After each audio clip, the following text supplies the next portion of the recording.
today's programme. And just one change to report, and that's in the second race. A non-runner there, scratch number 4, Tofan.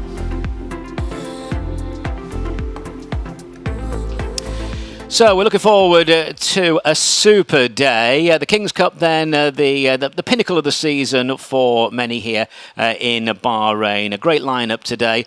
And Neil Callan, the leading jockey this season, now explains what the King's Cup means here in Bahrain.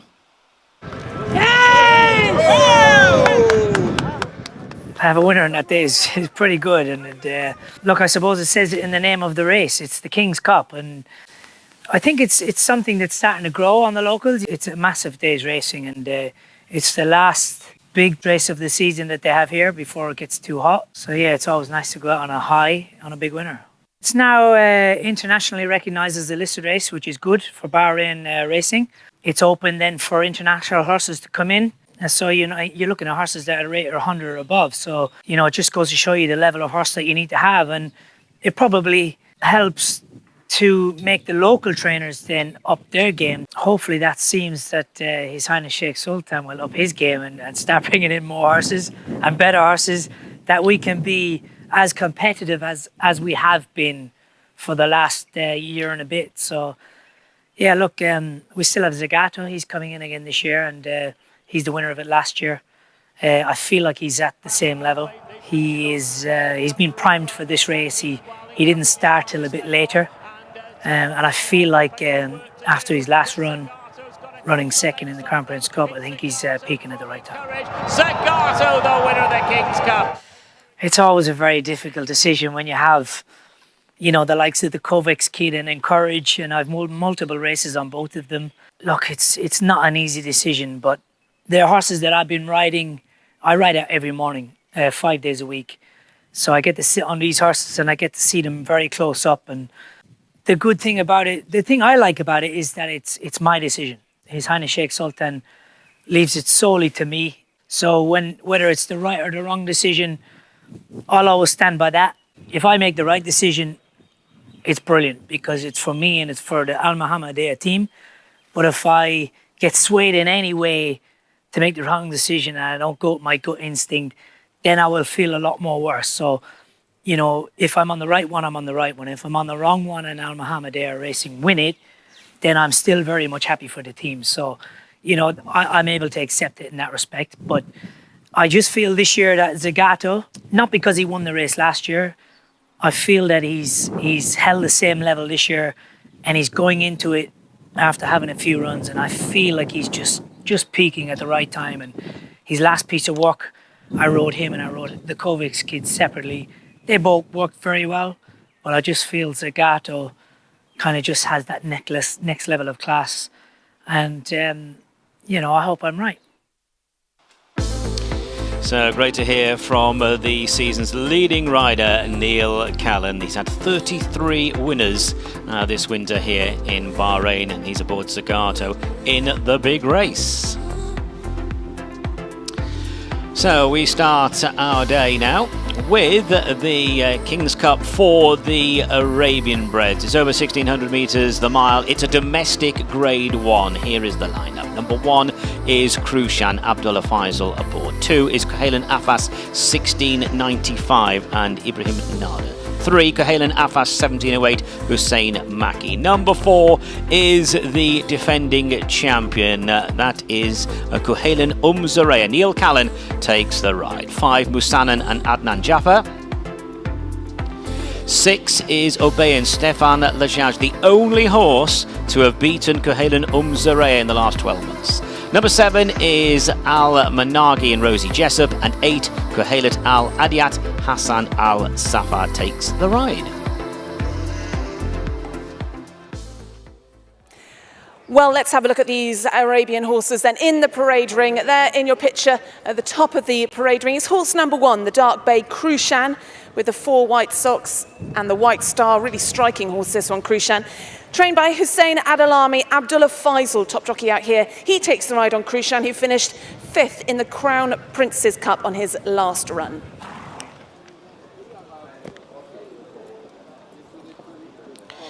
Moving on to number 2, Cahalan Afas, 16.95. Finished 4th in this race 12 months ago. Was 3rd a few weeks ago behind Cahalan Zarea. And Ibrahim Nada is aboard for Abdullah Kuwaiti, one of 2 runners for Abdullah Kuwaiti today in this race.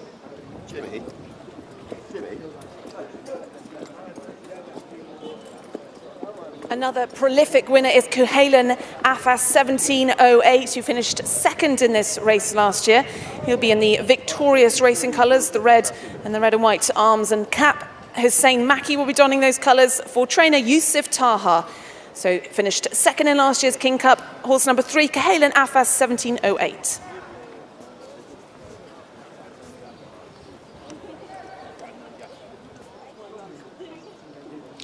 Number 4, horse who needs no introduction, that is Cahalan Zarea. He's won his last 4 starts, won this race 12 months ago. He's won the last 2 runnings of the Crown Prince's Cup. Neil Callan aboard for Fauzi Nas. Cahalan Zarea, the champion, defending champion.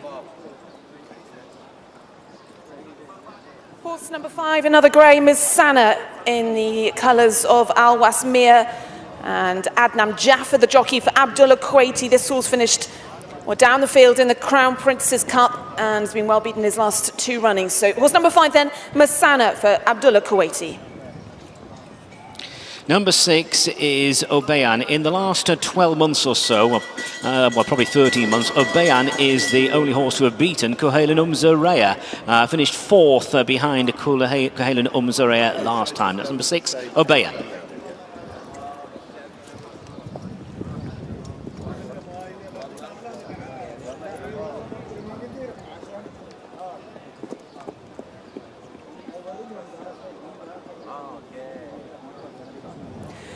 Horse number 7, Al Magni, is an interesting runner. Rosie Jessup rides for Fauzi Nas in the Al Khaldea racing colours. Al Magni just had 2 starts and a nice win last time when beating Al Sakwali. Just a 4-year-old Al Magni, could be an improver for Fauzi Nas, and an interesting runners in those famous colours.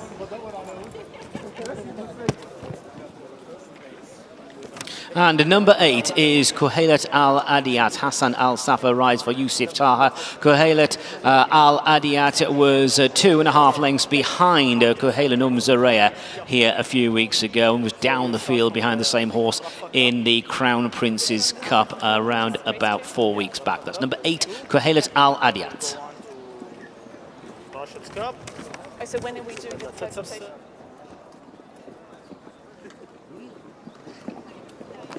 Yeah, just go get it. Yeah,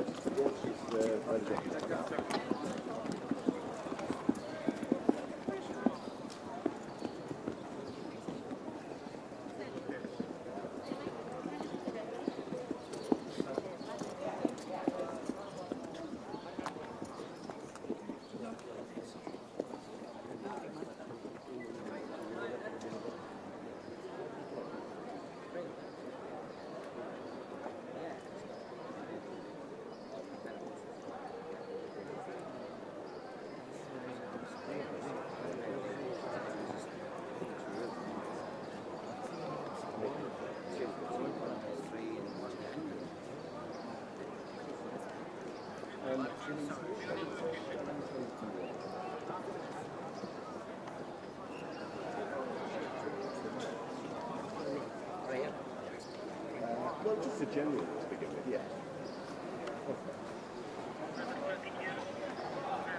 Yes.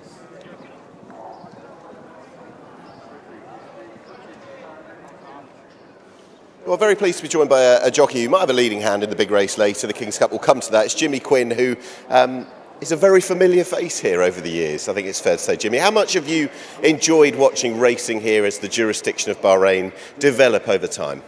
Yeah, as I say, I've been coming here the last 8 years, and it's just grown every year. Every season, it's got the racing itself has got better. The facilities, the track, the training track, the horses, everything's just got better year and year, every year. It just improved, and it'll continue to improve, I think. I was about to say, have you found the competition, I know we've got Godolphin here, of course, later, but the competition sort of meeting by meeting that much hotter each year? Oh yeah, for sure, definitely. Yeah. definitely every year the horses are getting better. And they're obviously going to the sales and buying better horses, you know. So hence you can see it's not easy to win a race out here now. It's quite hard. No, and there's a strong feeling of narrative with the Turf Series now. We've got the King's Cup to celebrate at the end of the season now, listed status, internationally recognised. It's all going in the right direction, isn't it? Oh yeah, I mean to win the cup race you need a horse. You know, you can't just rock up here with an average horse. You got to be pretty. You need a Group 3 horse. You know. Yeah. Well, Godolphin bring horses who've done well at Maidan, and we saw what Passion and Glory did here in the International Trophy. Horses in the colours you're going to be sporting. We've got good runners. Zagato won it last year. You're on Valerian Steel, well-bred horse who's always had talent. How much are you looking forward to the ride? I am, yeah. He's a big horse. He hasn't been around here before. He's been training here. Apparently he's been training quite well. Roger Varian trained him in the UK. He's won well there. He's Maidan races, Dubai races and strong, but apparently speaking with Rosie and some of the people from Fauzi's, apparently his work is quite good, so I'm very hopeful, you know. And who else have you got today? I got riding race 3 for Abdullah Kuwaiti, a sprinter, finished 3rd last time, finishing off well. So I'm hopeful for the pair of them, you know. Great stuff. It's not too bad to be stood here in the warm either, is it? No, and we've got a nice temperature, nice racing temperature, so I'm happy. Great stuff. Best of luck later. Thank you very much, Jimmy. Thank you. Cheers. Thank you.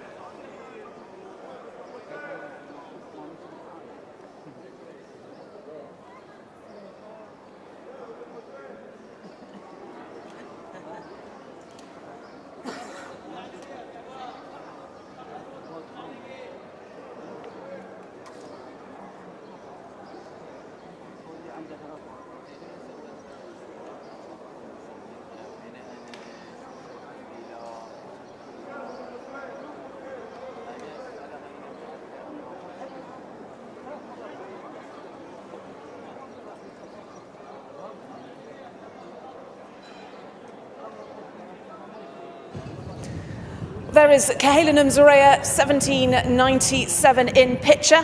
Horse number 4, the hot fancy for this race, Nick. He's done nothing wrong, bar one beating in the last 12 months by a bear in 1777. But he's won the King's Cup last year. He's won the Crown Princess Cup this year. He's 3 from 3 this season.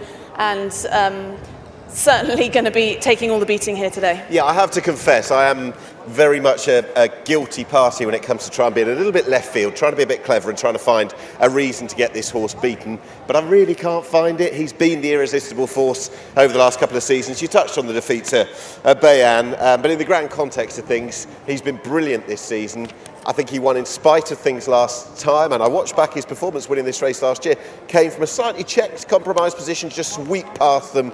And if he is on song, there is no reason to oppose him. He should be making it 4 from 4. Top jockey Neil Callan doesn't ride in many Arabian races. He's ridden all around the world and generally doesn't really ride in many Arabian races, but he says, I'll ride this one. It's a statement, isn't it? Yeah, he likes this one, he rides this one, and he wins on this one. So I've interviewed him a number of times after the victory on this one, Cahalanum Zorea. So that is definitely a statement. And the colours of interest to our international viewers, those are actually the local colours for KHK. So His Highness Sheikh Khalid Al Khalifa, those are his colours.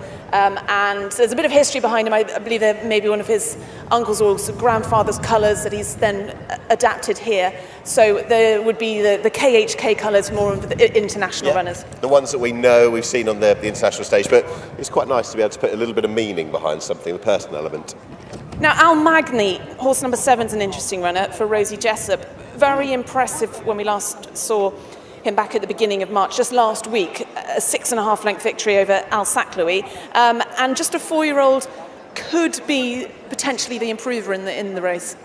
Yeah, I think it'd be unlikely, we were talking about this earlier, were they to dethrone their own champion with one of their own from the same barn and the same ownership and those distinctive colours you've just mentioned there. But you are right, a complete unknown quantity, coming off the back of that wide margin, impressive success under Rosie Jessup. Yes, this requires more from that 1400 metre race. Quite a bit more if it's to reverse the form or go and actually beat the market leader, the favourite Cahalanum Zorea 1797, but a very much unknown quantity, so we'll see. And then the final horse we ought to mention is horse number 6, Obeyan 1777, Yes. the third horse in the same colours, the Al Khaldia colours. This one again trained by Fauzinas. Stephanie Ledudge rides this one, and this is the only horse to have beaten Cahalan and Zorea in the last 12 months. He beat him last year beat him last season rather, back in February rather, this season over this distance. Could therefore be the one to watch, but actually was a bit disappointing last time we saw him. Yeah, he's just getting a little bit warm under his saddlecloth. I don't know if that's characteristic, but it's quite a muggy day, isn't it? That would be it's quite close, it's quite warm. It is only going to be another run back off that long break, and yes, you can go back to that performance when beating the most fancied runner in the race, Cahalan and Zorea 1797 last year. But I thought really, off the back of that really good comeback on the 3rd of February, when getting to 3 lengths behind Cahalan and Zorea, I thought last time's your opportunity. This is the opportunity to put that fitness edge that you've now got off that big comeback. It didn't happen, and in truth, I don't see any reason why that form should be reversed if Cahalan and Zorea 1797 is on the form we've seen all season.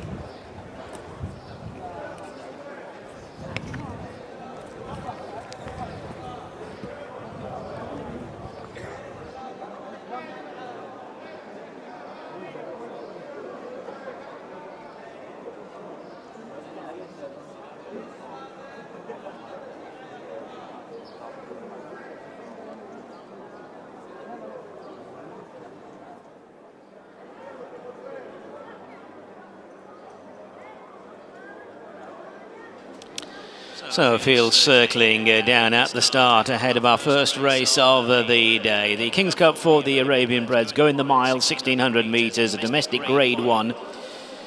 And the runners are about to move up into the starting stalls, starting this race in the mile chute at the entrance to the back straight. And just to confirm, racing on the outer track today, good to firm ground prevalent. So runners there moving up into the starting stalls for our first race of the day. And Krushan has moved up. Al Managi has gone in, looking at Kuhailat Al Adiyat. Victorious's colours with a white cap has loaded. Musanan, one of the greys, blue jacket, white sleeves. Another grey, Kuhailan Afas 1695 moves into place. Obeyan to go into stall number 5. The defending champion comes out of stall 1, Cahalan Zorea.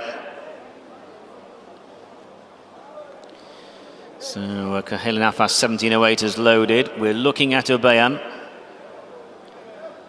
Obeyan to complete the lineup for the King's Cup for the Arabian Breds. Oh, a few of them are just getting a little bit fidgety there in the starting stalls. And they're racing. Al Managi just missed it a fraction, just being shaken up on the outside by Rosie Jessup as they form their early order. Cahalan Zorea began smartly to the inner, just being driven early is Musanan, and Krushan is handy between runners. And on the wide outside, Al Managi coming through to take on the driven Musanan. So it's Al Managi and Musanan. Those two are being followed by Cahalan Zorea, who's settling down in front of Krushan. Cahalan Afas 1708, red and white striped cap is to the running rail. Cahalan Afas 1695, blue and white silks. That's the grey on the outside of Kuhailat Al Adiyat, and the back marker is Obeyan. So they're leaving the back straight behind them, heading towards the final 800 metres. And Rosie Jessup has got Al Managi in front, leads by a length and a half now. Musanan has never been on the bridle, second position, but parked out. Cahalan Zorea, Neil Callan tracks the leaders with Krushan, purple cap to the outer. Cahalan Afas 1708 is tucked in behind the pace setters, followed by Kuhailat Al Adiyat, and then Cahalan Afas 1695. And as they turn in, Obeyan Krushan is last of all. They're about to face the final 400, and it's Musanan who's trying to regain the advantage now from the driven along Al-Managi. Here comes Kohelan Umzaraya. Kohelan Umzaraya, Neil Callan presses the button, hits the front as they head down to the last 200 metres. To the outside is Kohelan Afas 1708. Obeyan coming home really well. Yellow cap to the far running rail, and they're inside the final 200. It's Kohelan Umzaraya stretching away, and the champion is in front here. He's going to be crowned champion again. Kohelan Umzaraya rules the Arabian bred tree in Bahrain. It is Kohelan Umzaraya the winner. Second Kohelan Afas 1708, third Obeyan, and fourth Kohelan Al Adiyat. So Kohelan Umzaraya has won it for Fauzinas, Al Khalidia and Neil Callan. He pressed the button going to the final 200 or so and soon put the race to bed. Kohelan Afas 1708 was the one hanging to the near side under pressure. Obeyan's come from off the pace to get some place money, but no doubt about the winner. The champion is on the throne, Kohelan Umzaraya. Neil Callan aboard. 4, Kohelan Umzaraya the winner. 3, Kohelan Afas 1708 second place, hanging right across the course. Third was number 6, Obeyan, and fourth, number 8, Kohelan Al Adiyat. They are the provisional placings for race 1. She is the irresistible force, and a big smile from the winning jockey. This fella's a bit like an ATM to him. Neil Callan, well done aboard Kohelan Umzaraya 1797, who is the dominant force. Is 4 from 4 for the season. Won this last year, and on probably the lateral form with Obeyan, has run to a similar level to the last couple of starts as well, holding that rival. There was a moment where he was just a little bit checked on the switch outs. It turned out to be eventual second, just keeping him in ever so slightly. That was Kohelan Afas 1708. We'll come to his rather errant passage up the home straight, but from this point onwards, it was pretty straightforward. He'd swept to the front to go and win this last year from up the centre of the track, and it was really quite straightforward from this moment onwards. He is dominant. He was just edging out to his right there, as Callan had the whip in the right hand. He's just coming past, and watching what the horse had gone and done. We'll be hearing from him in a moment. But there you are. That's the moment that the horse with the left hand down, Kohelan Afas 1708, came right down towards that stand side, hanging quite violently to the left. Has run a very, very good race. Was second in the corresponding race last year. So really, the form of last year, the first and second, has very much held up. The horse who'd done well already this season, actually, in second, who's broken the stranglehold of the first and the eventual third, finishing first and second the last couple of starts. And Kohelan Afas 1708, on his best form, probably came up a little bit short. I think that's how it's played out. Well done, Neil Callan. And the dominant, unbeaten this season, Kohelan Umzaraya 1797, Ali, who's won this race again. Well, I always seem to be interviewing Neil Callan after victory on this horse because he's an absolute superstar. 4 from 4 now this season. How confident were you ahead of today? Oh, listen, as Arabians go, every time you ride this horse, you just know you're going to go out there and you know, he can be 80% or 60%, and you just know he's going to be too good for them. So, but I felt like today he was closest to 100%. I was just swinging at him at the 400. I was looking around thinking, no, I really wanted something to drag me a bit further. But to be fair to him, when I asked him to quicken today, he quickened. Normally he's pricking his ears the last few times and idling in front, but today he kind of let down and strode out quite well. But look, he's the best Arabian in Bahrain by a long way. And you've talked a lot about the meaning of today, how important a prestigious race day it is. Obviously, it's nice starting the day with a victory and taking the pressure off a little bit. Well, it's precious for tyres, Ali, so I think I'm a little bit old in the tooth for pressure. But yeah, look, it's a very important day for Bahrain and Bahrain racing and all the owners involved. And look, I'm contracted to His Highness Sheikh Sultan, so it's nice to get on His Highness Sheikh Khaled's. And albeit only in Arabian, but you know, it's nice to get a winner for the royal family. It's fantastic. Well done starting the day with victory there, Neil Callan, in the Arabian King's Cup. He's got plenty of nice races, nice rides here this afternoon, but he starts with victory then. The 2023 King's Cup for Arabian horses goes to Kohelan Umzaraya, Fauzinas and Neil Callan. Yeah, he's cool, calm and collected, that man. Pressure's only for tyres from Neil Callan, who seeks to dominate here in the Kingdom of Bahrain. That's exactly what he's been doing all season. And who would bet against him landing another 1 or 2 throughout the course of the afternoon. This one looked a banker, and so it's proved for Neil Callan, Forzinas, and the colours of Al Khaldea. It's the same winner as this very day on this very race as well last year. The winner, the dominant force, is Cahalan Umzariah, 1797.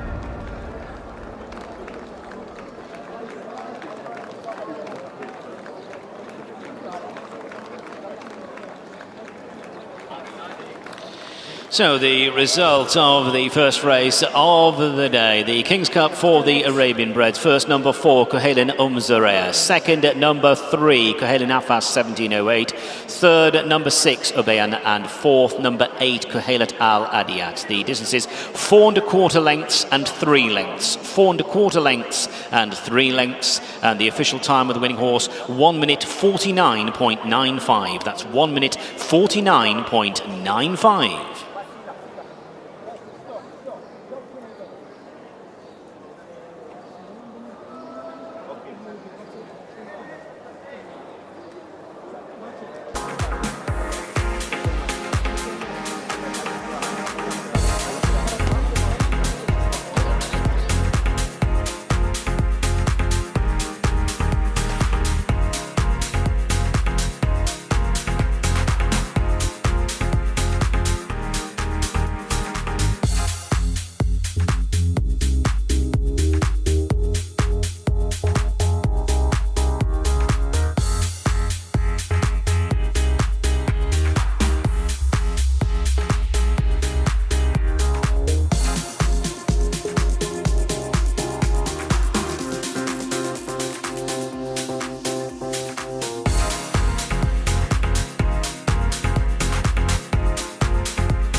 And the result is now official. Wade in, wade in.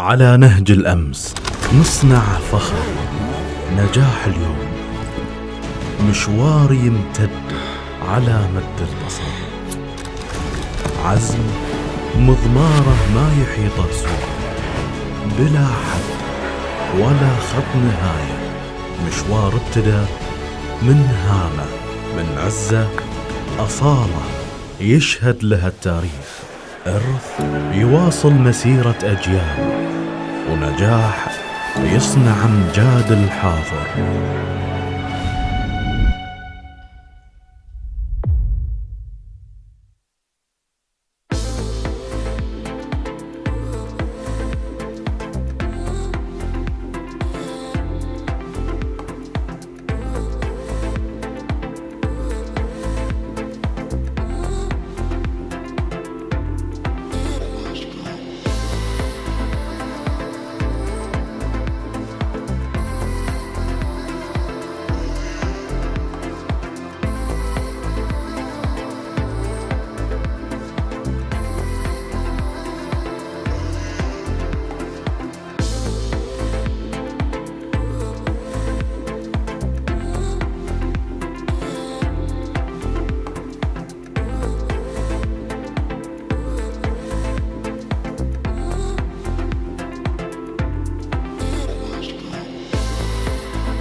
So moving on to our second race of the day, the Al Rafa Cup. And once again, we're going over the mile, 1600 metres. Number 1 is Mudalal and Neil Callan. 2, Immortal and Zini.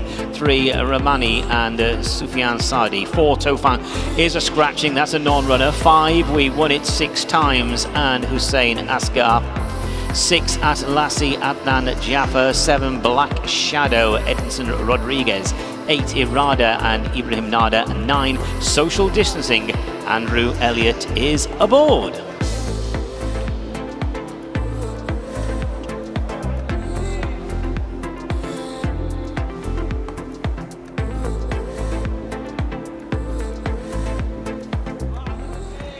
Let's have a look at the horses in the parade ring there. In your picture, horse number 2, Immortal, will be ridden in the colours of MKAR Racing. Andrea Atzini is back in Bahrain to take the ride for Hadi Ibrahim, the trainer. And this horse we haven't seen this season, but had some good form last season when ridden by Kieran Schumacher. So Andrea taking over on Immortal. That's horse number 2 for Hadi Ibrahim. On the card, number 3 is Ramani, and Sufyan Sadi is aboard. This horse finished 3rd, beaten just under 3 lengths by Mudalal a few weeks ago. That was over the 1400 metre trip. That's number 3, Ramani. Horse number 5 is We Won It 6 times in the colours of M&E Racing, trained by Alan Smith. Hussein Asaga takes the ride on this one. 4-time winner, this 6-year-old needs to improve on his last start when Medal beat him on the 10th of February. But victory before that, beating Black Shadow for We Won It 6 times, horse number 5. Number 6 is Atlasi, and this colt is partnered by Adnan Jaffa, and Atlasi, lightly raced sort, still a maiden, was a long way behind Van Halen here in December on his last outing. That's number 6, Atlasi.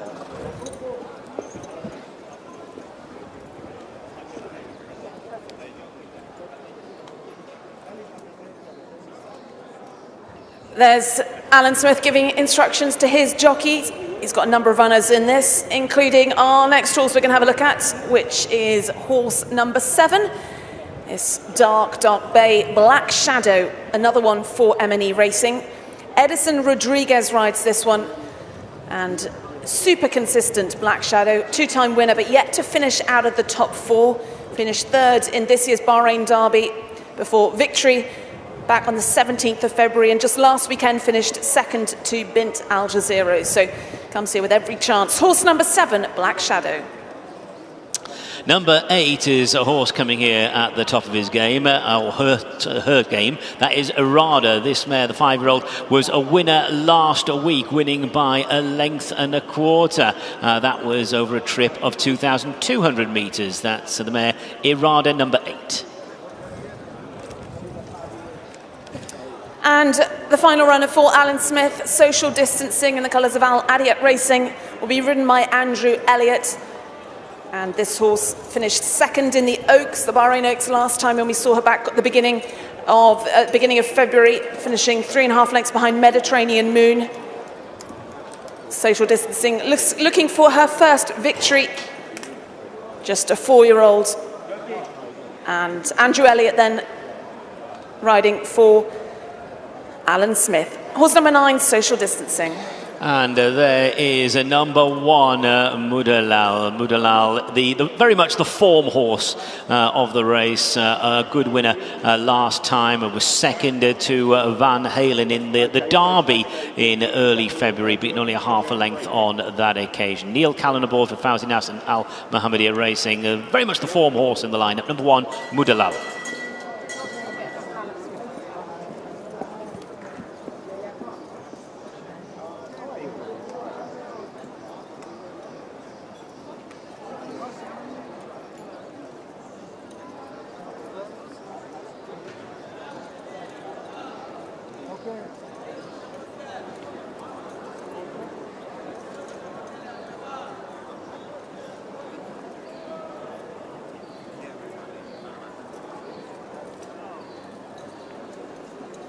Delighted to be stood to the man to my right, Adrian de Vries, who's back in Bahrain for the first time in nearly a year. Yeah, I was here last year for this race, and that was the last time, unfortunately, but it's great to be back.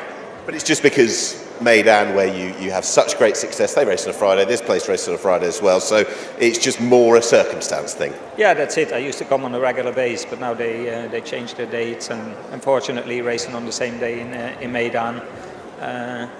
Well, today it worked out, so I'm glad to be back. Now, to anyone who didn't know, and I'm sure they did, we're speaking to you just 6 days after an incredible Saturday over at Meydan. How did you reflect on that at the time? I didn't get to speak to you. Well, it was a fantastic day for the team. I mean, we don't have a big amount of horses, and to get 2 winners on Super Saturday, the most, biggest race except for World Cup night. It was fantastic. Well, you've come into a place, of course, where Fawzi Nas is no stranger to the winners. You've got some very good rides today. Can you just give us an indicator as to what you're most looking forward to today, Adri? Well, all of my rides are good rides, I think. Kanud, I know him from Dubai. Al Tarek in the last, I won a couple of races on him. He seemed to be back in form. Buffer Zone, we're gonna stretch him today. Tawarek in the big race. And Tawarek in the big race. He never runs a bad race, and I'm looking forward to him. It's a tough race with Godolphin being here, but it's an extra challenge. I should say, well, just on that note, finally, Godolphin being here, the strength, the rise, and the competition of racing out here, it's never been stronger, has it? No, absolutely. It's going forward in a quick tempo. I can remember coming here like 5-6 years ago, and then if you see the quality of horses now, the quality of jockeys, it's a big step forward. Adri, I think I'll let you go and familiarise yourself with the track again. Great to see you. Well done on Saturday. Thanks a lot, Nick. Cheers.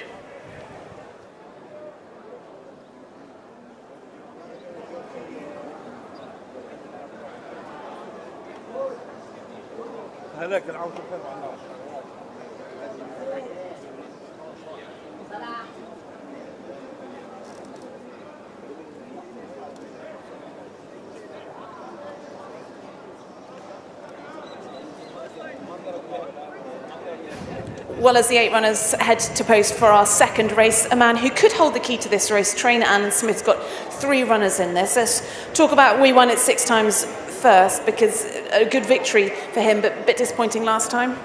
Yes, well, unfortunately there aren't many races for him, so we just have to pop him in. He's really a 7 furlong horse, and he likes to bowl along in front, so we're just giving him a run before we give him a rest for the summer. Black Shadow presumably would be the pick for jockey Edison Rodriguez of the 2 M&E racing horses. Yes, yeah, he's been running well. He was second last time out over 2,000, just probably a little bit far. But he finished well in the Derby, He finished 3rd in the Derby, so we gave him a crack. But I think 1,600 is preferred distance, which is today. Yeah. And a horse that I thought looked really nice in the parade ring, social distancing, the filly. She's definitely a sort of big scopy type. Yeah, she has taken a little bit of time to come to hand, but she ran a terrific race last time in the Oaks, finishing second to our other filly, Mediterranean Moon. And she's come on from that race in training, so we'll give her a shot. And the pick of the 3? Oh, a bit difficult, but I think I'll have to go for Black Shadow with experience. Maybe the filly might do something, claiming so much weight off him. Well, good to see you, Alan. You've got some nice runners in the King's Cup later, or the big races later? Yeah, Old Ryan Poor and Recovery Run, they're in good form, and we'll see what they can do. You've won the race multiple times. Just how important is it, the King's Cup? How does it compare? Obviously, we talk up the Crown Princess Cup, we talk up the Bahrain International Trophy, but is the King's Cup the most prestigious, the one that the local trainers really want to win? Well, yes, it is the pinnacle of our programme. And of course it is a strongly contested race, but it's good this year. We've got a Godolphin entry, and it's getting more competitive with a higher rating horse, so we're delighted to just be taking part these days. Well, look, good luck later on, but first good luck then in this Al Rifa Cup. Thanks very much, Ali. Thank you. Yeah, thanks, Ali, who's in conversation with Alan Smith there. Competitive race, it should be, for the Al Rafa Cup, which is race 2, and a big player will be number 1, Mudalau. There you go, there's Neil Callan, who is fresh from success in our first race. We'll be looking to follow up and win the second as well, who won here last time and having a mightily consistent season, certainly on the figures and the bare face of things that we've seen so far. Not out of the first 2 in the previous 7 races this season, winning 3 of them. Second to Van Halen in the Bahrain Derby Cup last month. That form has been boosted, and the man of the season is aboard. There's a lot going for number 1, Mudalau. There is 2. That's Immortal, who goes forward. Long time absent, not seen since the 1st of April 2022, and did improve quite a lot towards the end of last season. So fascinating to see where we are. Loading one by one, not too far away from our second contest of the 8. A beautiful afternoon here in the Kingdom of Bahrain. Lots to look forward to. Darren, all yours for the second. Thanks, Nick. Yeah, so last of the runners then moving into place for the Al Rafa Cup, race number 2 over the 1,600 metres. Last one just moving up. Set to go, and they're racing. We Won It 6 Times was awkwardly into stride, is just being pushed along at the back end of the field, and trying to break the line to the inside is Immortal, and right there is Black Shadow racing keenly. We Won It 6 Times now on the sharp end after that awkward beginning, and from a wide draw Mudalal is coming forward for Neil Callan. Irada's in the mix and pulling hard between runners. Further back to Ramani, who is settling in behind the leading wall of runners, only has 2 behind. Social distancing is against the rail, and the back marker is Atlasi. Heading away from the back straight and running now towards the final 800. We Won It 6 Times is in control, leads by a couple of lengths with Irada in second place to the outside of Black Shadow. They're being followed by Immortal down the side of the course, just hanging off the rail, looking a bit awkward there, social distancing in the dark blue jacket. Making the approach now to the final bend, and it is We Won It 6 Times in front. To the outside is Irada, to the inside running rail Black Shadow, between runners is Immortal, and Mudalal is coming widest of all, and Neil Callan's trying to get Mudalal now organised. They run towards the final 400 metres, and here comes Mudalal to take shape and take aim at this field. Mudalal has hit the front from Black Shadow over on the far running rail, Immortal between horses, and then comes Ramani. 200 metres left to go, and Mudalal has been all over Bahrain, was wide into the straight, edges over to the far running rail, but now looks to be in command with 100 metres left to gallop, and it's Mudalal in front. Mudalal, this ultra consistent galloper in the hands of Neil Callan. Another one for Mudalal, another one for Neil Callan. Ramani stays on late in the piece, takes second, Immortal third, and Black Shadow fourth. So Mudalal has won it for Fawzi Nas and Neil Callan. They strike again. Mudalal, the ultra consistent Mudalal. He was forced wide into the straight, came widest of all. He edged over to that far running rail in the closing stages, but was certainly in command where it all mattered. Mudalal, number 1, the provisional winner of the Al Rafa Cup, race 2 on today's programme. Second was number 3, Ramani, stayed on very nicely in the end. Immortal, number 2, was back in third, and number 7, Black Shadow, took out 4th place. Al Mohammedia Racing, Fawzi Nas, Neil Callan, they strike with the ultra consistent Mudalal. Yeah, and that man, Neil Callan, with a pat down the neck for the well-deserved horse, Mudalal. He is riding like a man possessed, swinging, slingshotting into the home straight, and he was absolutely doing his best to galvanise what he could. The horse was full of running, but he was still urging him to go and take that position, because he'd obviously tracked a little bit wider than potentially ideal. But Neil Callan absolutely dominating the early part of the card. This horse who's had such a consistent spell, who'd not been out of the first 2 in the last 7 races. You can make that out 8 and landing. Another success, a 4th success of the season, but there you go. 3 or 4 horsewhips wider than the widest horse at that point, but it didn't stop him. He came across, and he was full of running. He's been very consistent. He's been very good as well. It doesn't matter the distance, whether it's 2,000, 1,400, or this trip here over the 1,600 metres, the fine mile, he was on top. And he's just edged out Immortal and Ramani, who ran on late for second, the old boy in the race. We're about to hear, though, from the man of the moment, Ali. Yeah, Mr. Callan operating on an amazingly 36% strike rate before today. 2 out of 2 now, Neil, and a relatively easy victory, given you had to go very wide on the turn. Well, I suppose I was following another horse who's probably riding a race for another horse. So kind of edged off the fence, let Andre up the inside, but I didn't panic on my fella because he doesn't mind having a bit of daylight, and he's coming back over a mile. He ran second in or third in the Derby, so we know he gets 2,000 metres, so I was in no hurry, just want to straighten him up. Then he's got a long straight to kind of build up, so whether he's out wide or he's in behind one, it didn't really matter. It's about building up this horse's momentum, and he's done nothing but improve. But one thing is, he's very tough. He's very, very tough. And he's given you plenty of victories this season. And here is His Highness Sheikh Sultan, who's also provided you with a number of victories this season. Nice to get one in his colours. Well, His Highness Sheikh Sultan is the engine room to the whole operation, so we've all got to give him thanks. But there's a great team behind it, so it's all good. Well, look, I'm sure he's here. He's stalking me, ready to grab the rein and give you a high five. There he goes. And I'm sure His Highness Sheikh Sultan Al-Din will be leading in the horse. Had an amazing season in the colours of the Al Mohammedia racing team. Another victory here this afternoon. And you get the feeling you might see those colours again in the winner's enclosure today. Well done then. Victory to Mudalal for Fawzi Nas, Neil Callan and Al Mohammedia Racing. He seeks to dominate, and dominate is exactly what he is doing. The man of the season, the man of the afternoon so far, with the promise of yet more to come. It's a double for Callan. Neil Callan once again. So too Fawzi Nas as well. An irresistible combination in the early part of the card. This one in the colours of Al Mohammedia Racing. A very popular result. It's Mudalal.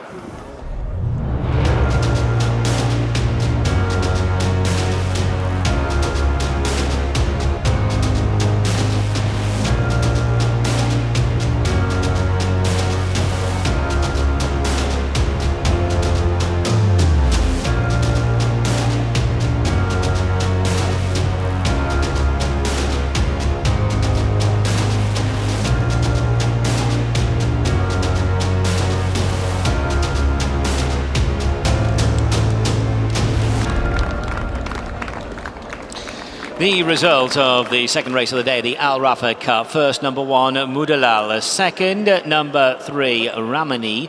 Third, number 2, Immortal. And fourth was number 7, Black Shadow. The distance is 1 length and a neck, 1 length and a neck. And the official time of the winning horse, 1 minute 36.44. That's 1 minute 36.44. Another win for Mudalal, Neil Callan, Fawzi Nas and Al Mohammedia Racing.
The result is now official.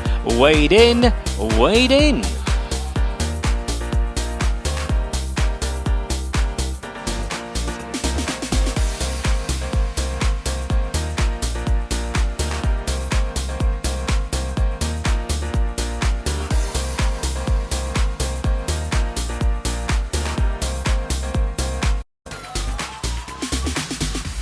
Well, we come to the trophy presentation for the Al Rafa Cup, and we're delighted to welcome Sheikh Salman bin Rashid Al Khalifa, the Regulatory Affairs Executive Director here at the Rashid Equestrian Horse Racing Club.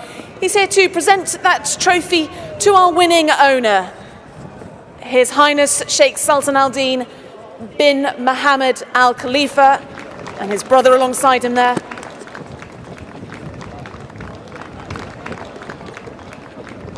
Yeah, who's his brother? Which one? His Highness Sheikh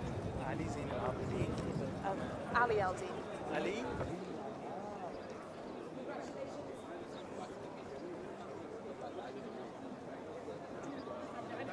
Their congratulations then to His Highness Sheikh Sultan Al Din.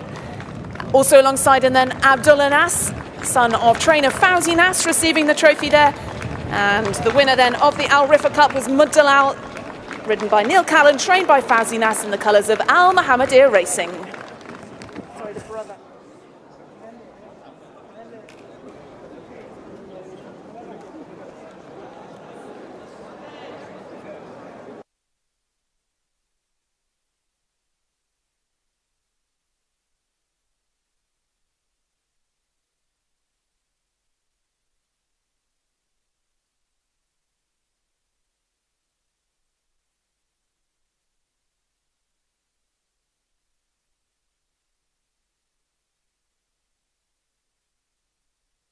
This race of the season.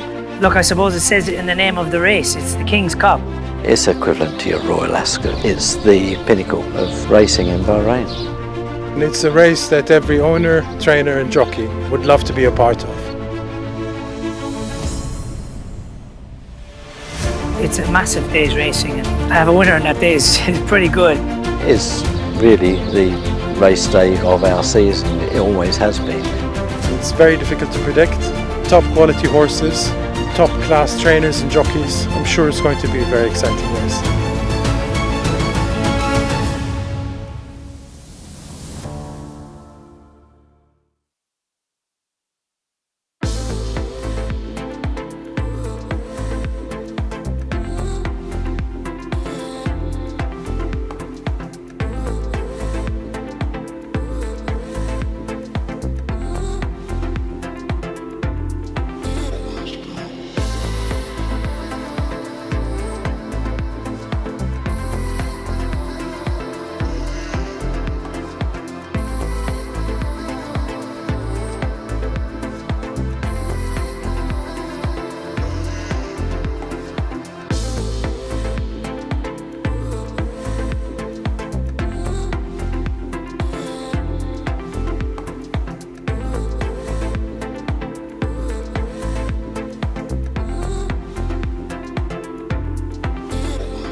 So the build-up continues to today's big race. Big race coming up as a little later on at 3:40. Race 7. Now we're on to race 3, the Rashid Equestrian and Horse Racing Club Cup. It's over the straight 1,000 metres, 5 furlongs. Number 1, Nahi and Ibrahim Nada. Number 2 is Shamik and Marcialis Juras. 3, Afbar Abdullah Faisal. Number 4 is Torpedo and Abdullah Al-Hawaj. Number 5, Andante and Frankie van Hunsbroek. Number 6 is the Ghost Ship, Edison Rodriguez. 7, Coiled and Ready, Andrew Elliott. Number 8 is Hayel and Jimmy Quinn. 9, Magsood Hussein Maki. 10, Hamir and Hassan Al Safa. It's a handicap for the locally bred thoroughbreds, 1,000 metres in front of them.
even if you were on a lovely face there, we're going to hear. Yes, it could be looking good.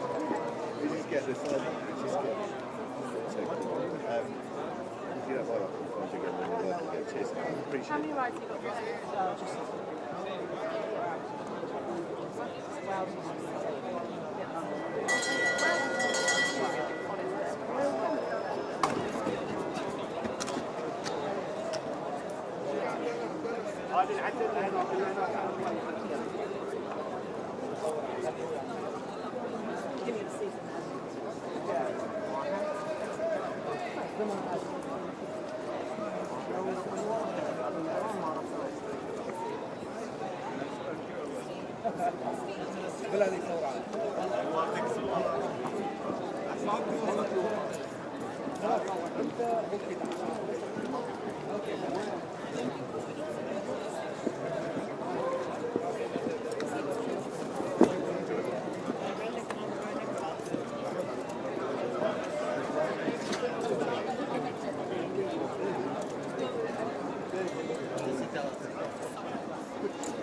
But I mean, it was all.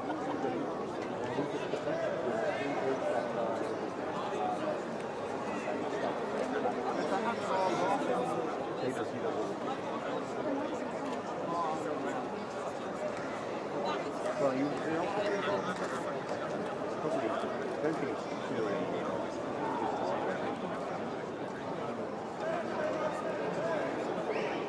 but yeah.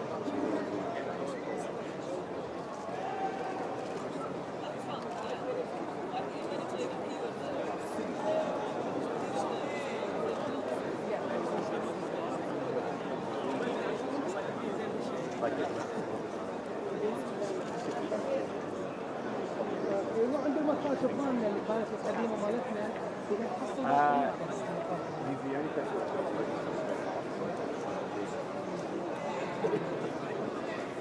think it's been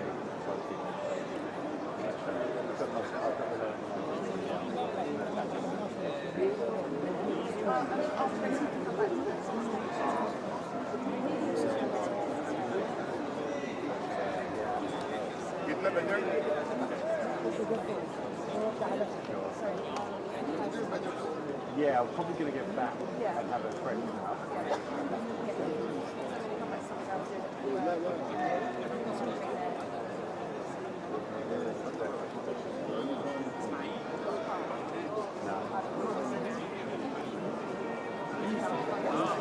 No, so I do the 8 a.m.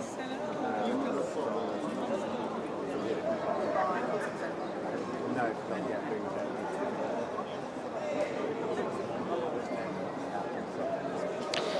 Runners now arriving at the start for the third race of the day. We're on the straight track, 1,000 metres in front of them for the Rashid Equestrian and Horse Racing Club Cup. It's a handicap for the locally bred thoroughbreds. Let's have a look at them down at the start there in the victorious colours, red and white striped cap. That was the Ghost Ship. This is number 10, Hamir.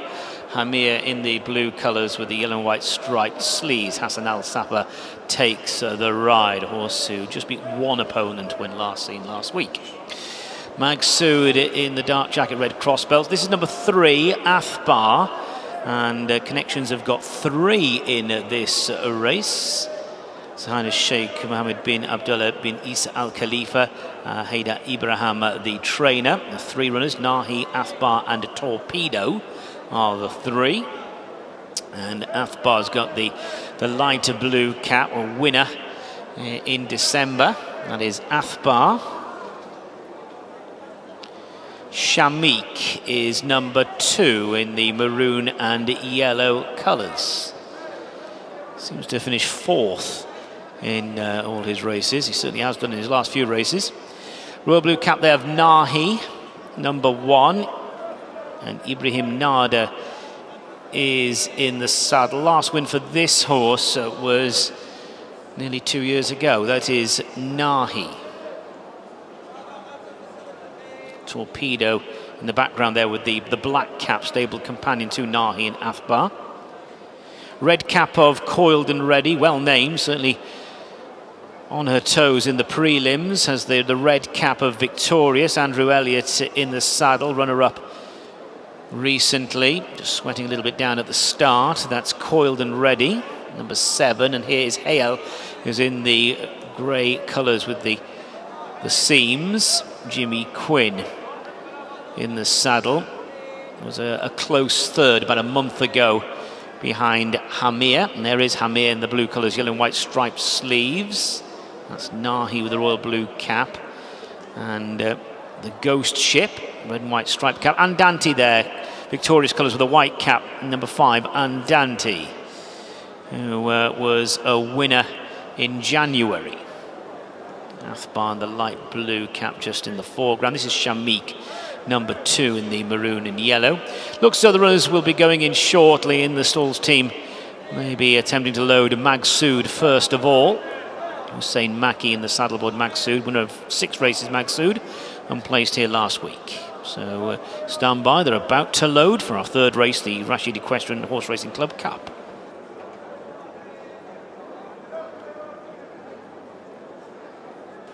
So Magsood is the first one to move into place.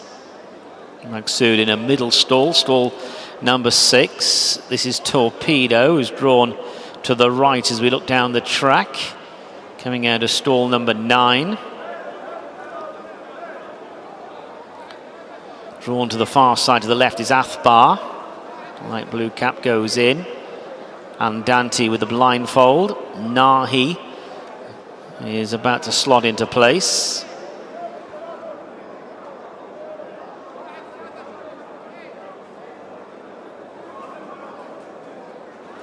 Hamir and the Ghost Ship are the next 2 to be offered up. The Ghost Ship going in. So we're well through this loading up process for race 3, the Rashid Equestrian Horse Racing Club Cup over the straight 1,000 metres.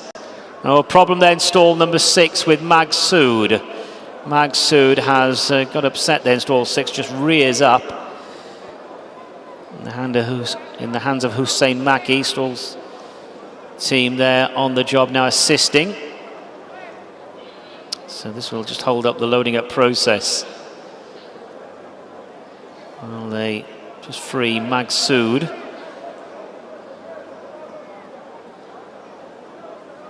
Still out of line is coiled and ready. Also Hale to go forward. So Magsud was the one who just got a bit stirred up there in stall 6.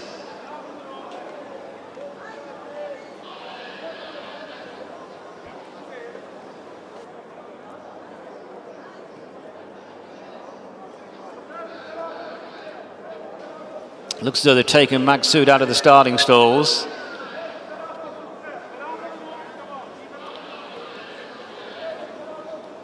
Coiled and ready goes in.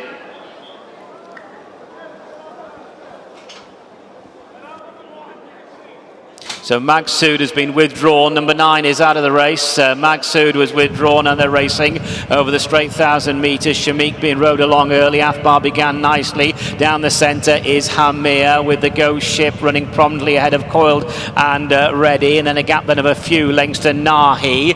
So a couple of them just being outpaced at present. Torpedo falls into that category, as does Hayel. But with speed over on the far side is Hamir. Hamir leads by about 2 lengths, being chased by Coiled and Ready and the Ghost Ship. They're followed by Athbar, Nahi and Dante Shamik. Torpedo is on the right and Hale just can't go with them. They're inside the final 400. Hamir being driven along to try and hold on to the advantage from the Ghost Ship. Down the centre, Nahi, red cap of Coiled and Ready. Athbar's getting a nice split to the far side. They're inside the last 200. Athbar has taken over from the Ghost Ship, Nahi, and then Coiled and Ready, and Dante is running on widest of all. Athbar still has the advantage though as they go to the finish. It is Athbar who wins, and Dante snatches second, then Coiled and Ready, Nahi, followed by the Ghost Ship, Shamik. Hamir faded further back to Torpedo and Hayel. So Athbar has won. Number 3, Athbar. Abdullah Faisal has taken Athbar to the winning post in the front this afternoon. Athbar, who won here back in mid-December. It was interesting to see where Hamir ended up. Hamir, who was drawn in stall 8 to the right, ended up going across the far side of the course, showed plenty of speed before hitting a brick wall. But the provisional placings: 3, Athbar the winner, 5, Andante the strong finishing second, 7, Coiled and Ready third, and 4th, number 1, Nahi. Just to confirm, number 9, Magsud, was withdrawn. Yes, and hopefully A-OK. This horse was drawn absolutely nowhere near the horse that got upset, the withdrawn horse from stall 6. This one, the winner, coming out of draw 1. We're about to see the closing stages from the head-on angle, as Athbar with the lowest draw in 1, who was dropping in trip from the Bahrain Oaks last time, this daughter of Intilak, showing good speeds, 1,800 metres down to the 1,000, no problem, despite the 800 metre drop. Last time she was sprinting over 1,200 metres. She beat Shamik. She's a good filly. She's a good sprinting filly. She stays the 1,000, particularly strong. And the best form that has come for her so far has come in the sprint distances. And Dante doing the best work in the finish, who won over track and trip, beating Kamari in the Ghost Ship back in January. Didn't lack for a bit of fight that day and has had to fly over the top. And Dante, who came from the berth in 2, but ended up coming from a totally different part in the track compared to the winner, who was up that far side rail. It was tight for the minors thereafter. Nahi just fighting it out for third, but it was Coiled and Ready in the same colours as the second. The victorious colours who got there for second. Very much echo the sentiments of Darren that the old horse in the race, the 10-year-old Magsud, is A-OK. And actually Coiled and Ready, who was drawn in 7, I hope was all okay, because I think the horses that were drawn adjacent in stalls 5, that was Nahi, and Coiled and Ready in 7 weren't done any favours, I wouldn't imagine, by the start of the race, by the horse who had to be withdrawn from 6. But it was no effect whatsoever to this one, as Athbar, with the lowest draw in 1, a much, much shorter trip than last time, had shown a propensity to run particularly well in sprint races, has done just that again. Back into the winner's enclosure, and was successful back in December, over 1,200, had since run over 1,600 and 1,800, but she's a sprinter, we've seen that, 1,000 metres, and she's pretty rapid. Well done. Let's have a word with winning jockey Abdullah Faisal. Abdullah, the sprint distance seems the making of this horse. Actually, I was expecting her to win because she's very good over 5 and 6 furlong. But today, the way she ran, it was amazing. I didn't expect that. I thought she gonna win, but not easy because there's a good horses. But she won very easy. What kind of thrill did she give you? And you had a nice position throughout the race? Yeah, I followed the favorite till last 400 meter, and from that way, I feel that I can win.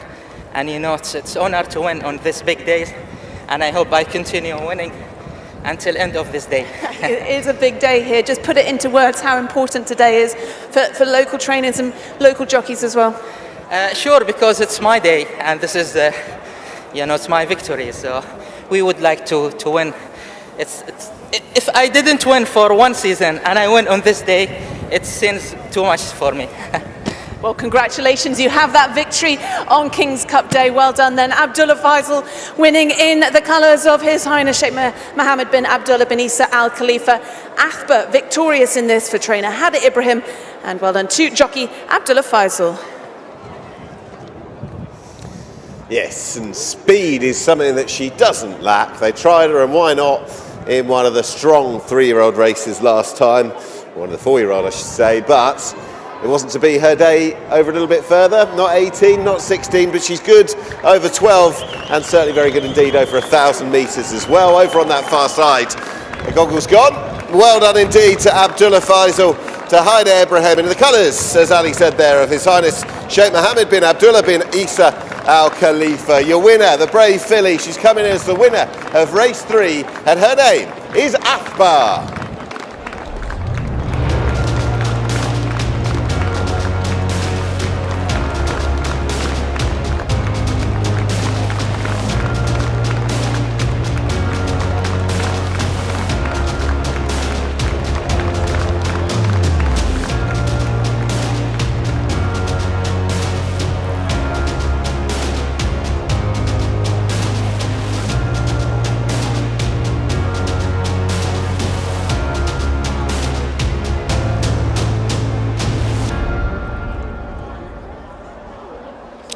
The result of the Rashid Equestrian and Horse Racing Club Cup, the third race of the day. First, number 3, Athbar. Second, number 5, Andante. Third, number 7, Coiled and Ready. And fourth, number 1, Nahi.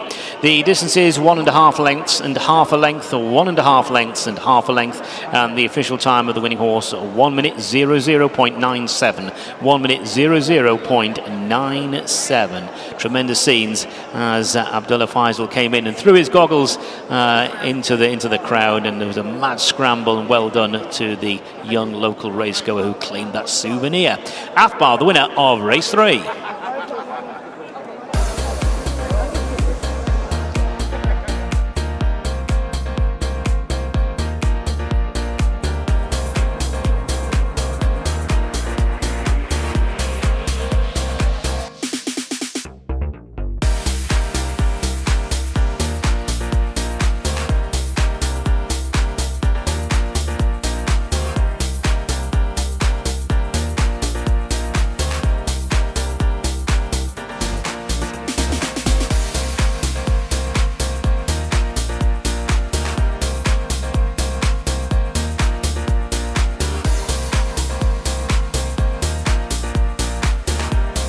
Well, let's hear from winning trainer Mohammed Ibrahim.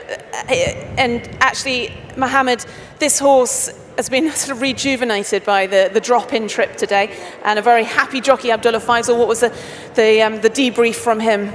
Yeah, this filly, she's a very good filly.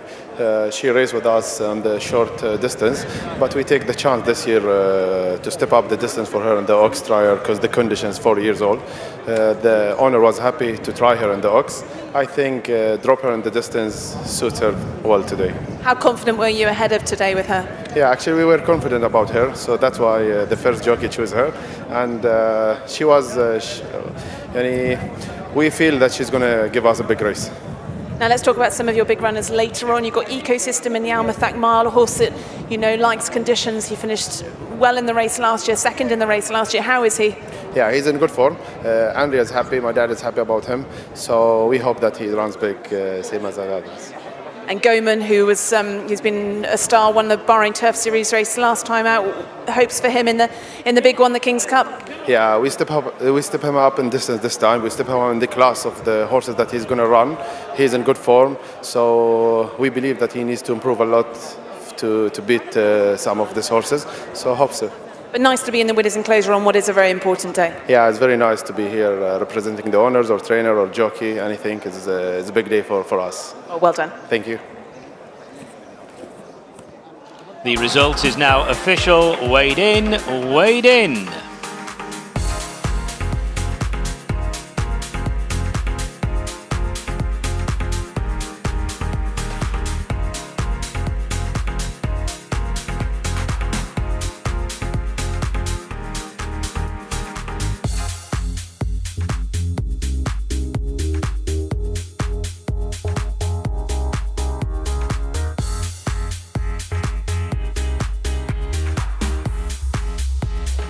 Well, we come to the trophy presentation for the Rashid Equestrian and Horse Racing Club Cup, and delighted to welcome Operations Executive Director Yusuf Bohoji onto the stage to present the trophy to Winning Connections of Athba. Well done to winning jockey there, Abdullah Faisal. Winning trainer, Hadi Ibrahim, receiving the trophy there on behalf of the owners, His Highness Sheikh Mohammed bin Abdullah bin Isa Al Khalifa. Well done to Athba, winner of the Rashid Equestrian and Horse Racing Club Cup.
Well, the Tittersil Sprint is our next race on the card, and marketing manager of Tattersal's, Jason Singh, joins me now. Jason, you've been sponsoring out here for a number of years. Why is it important that the brand is strongly represented in this country? Hi, Ali. Yeah, I've been coming out here probably for 15 years. I think we've been sponsoring for close on 10 years. And look, Bahraini owners, trainers have been a great support to Tattersal's, have been coming to all our horses in training sales for many years.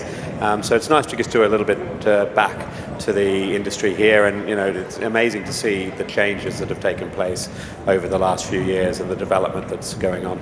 It's remarkable how many horses have come through the horses in training sales from Tattersal's that run in the Bahrain and Turf Series and the big races out here. The standard is just getting higher and higher, and the competition for the Bahraini owners to buy has just seemed to be getting increasing year on year. Yeah, absolutely. I mean, they've got such a demand for good quality horses in training, and now that they've got their own turf series to compete with, international meetings like Dubai, that has led to Bahraini owners spending more money to try and win these races. So it's we're greatly appreciative. You've been racing all over the world. How do you describe a race day here in Bahrain? Well, I think a race day here in Bahrain is actually very similar to being here in the country. I travel all over the Middle East, and Bahrain just seems a little bit more relaxed and a little bit more low-key in a very good way. And as anybody who comes here regularly knows, you really look forward to coming to Bahrain, and I really look forward to coming here, racing, and to Bahrain every year. Your race is up next, but just one eye on the big races to come, the King's Cup and the Al-Mithaq Mile. They're very competitive, aren't they? Yeah, all the races look competitive. The two King's Cups, or the Al-Mithaq Mile and the King's Cup, are high quality fields, especially getting horses from Dubai. So there's plenty. Wouldn't like to be trying to pick a winner. I won't ask you then. Thank you very much then, Jason Singh from Tattersalls. The Tattersall Sprint is next. Let's get all the runners and riders then with Darren. Yes, Ali, we're over the straight 1,000 metres for the apprentice jockeys in the Tattersall Sprint. Great scenes there in the winner's circle as they had a photo shoot. It's a handicap for the imported thoroughbreds, but the apprentices, hands and heels race. Number 1, Fighter Pilot, Ahmed Maki. 2, Ocean Star, Abdullah Al-Hawaj. 3, 4-wheel drive, Hassan Asghar. 4, Rebel at Dawn, Hussein Asghar. 5, Guardsman, Ali Sabri. 6 is Sir Henry Cotton and Ali Hussein. 7, Abago Joe, Mohammed Jamil. 8, Kinks, Hassan Ali. 9, Nationwide, Ali Musa. 10, London Look, Mohammed Reda. And 11 is Ibn Arabi. Qasim Jamil takes the ride. Apprentice jockeys in action over the straight 1,000 metres for race 4, the Tattersall Sprint. Horse number 1 then in this race, Fighter Pilot, a 5-time winner here, and has won twice over 6 furlongs this season, though stepping down in trip to the 1,000 metres. A very good horse on his day. Ahmed Maki rides for Fauzi Nas, horse number 1, Fighter Pilot.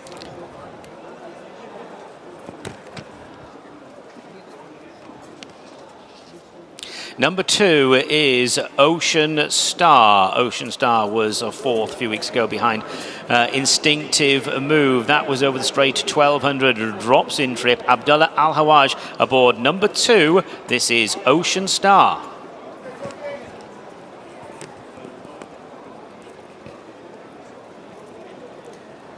Horse number 3, 4-wheel drive, one of the fastest horses out here, holds the record over this distance. Hassan Asaga rides for Alan Smith, and he has won 4 races in his first 8 starts out here in Bahrain, but not one since 2021. But a super speedy horse on his day, 4-wheel drive. Number 4 is Rebel at Dawn. Rebel at Dawn, the cheap-piece nose-banded runner for Alan Smith, was a good third behind Devast last time over 1,000 metres. Got strong form, this horse, second over this trip about a month back behind Mabardell. That's number 4, Rebel at Dawn.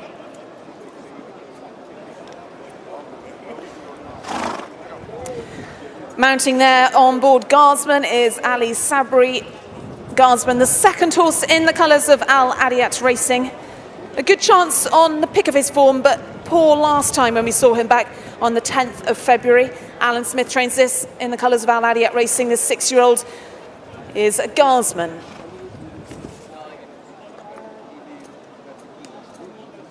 Number 6, grey here, this is Sir Henry Cotton. He's certainly capable on his day, Sir Henry Cotton. He's got some nice form in the book overall. He was out of the money behind Mabardell over 1,000 metres last time. Number 6, Sir Henry Cotton.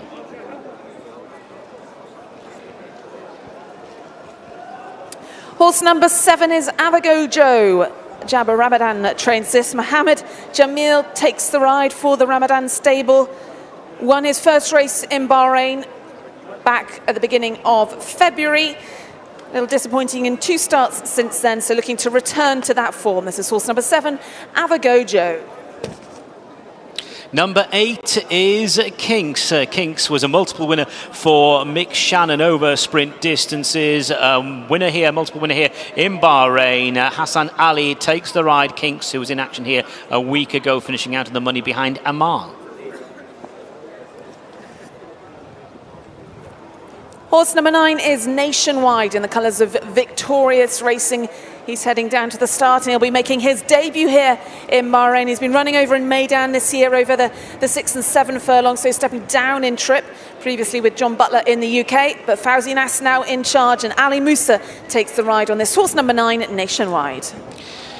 Number 10 is London Look. London Look a few years ago won several times here in Bahrain, won 4 times here in Bahrain a few years ago. This is London Look, who was down the field behind Devast in strong company over 1,200 metres last month. Mohammed Reda aboard London Look. And finally there is horse number 11, Ibn Arabi, in the colours of Al Afu Racing. Mohammed Hassan trains this one. Qasim Jamil takes the ride. Horse that finished 6th in this race last year. He won on his Bahrain debut, but that was back in 2021 and he's not won since. That's horse number 11, Ibn Arabi.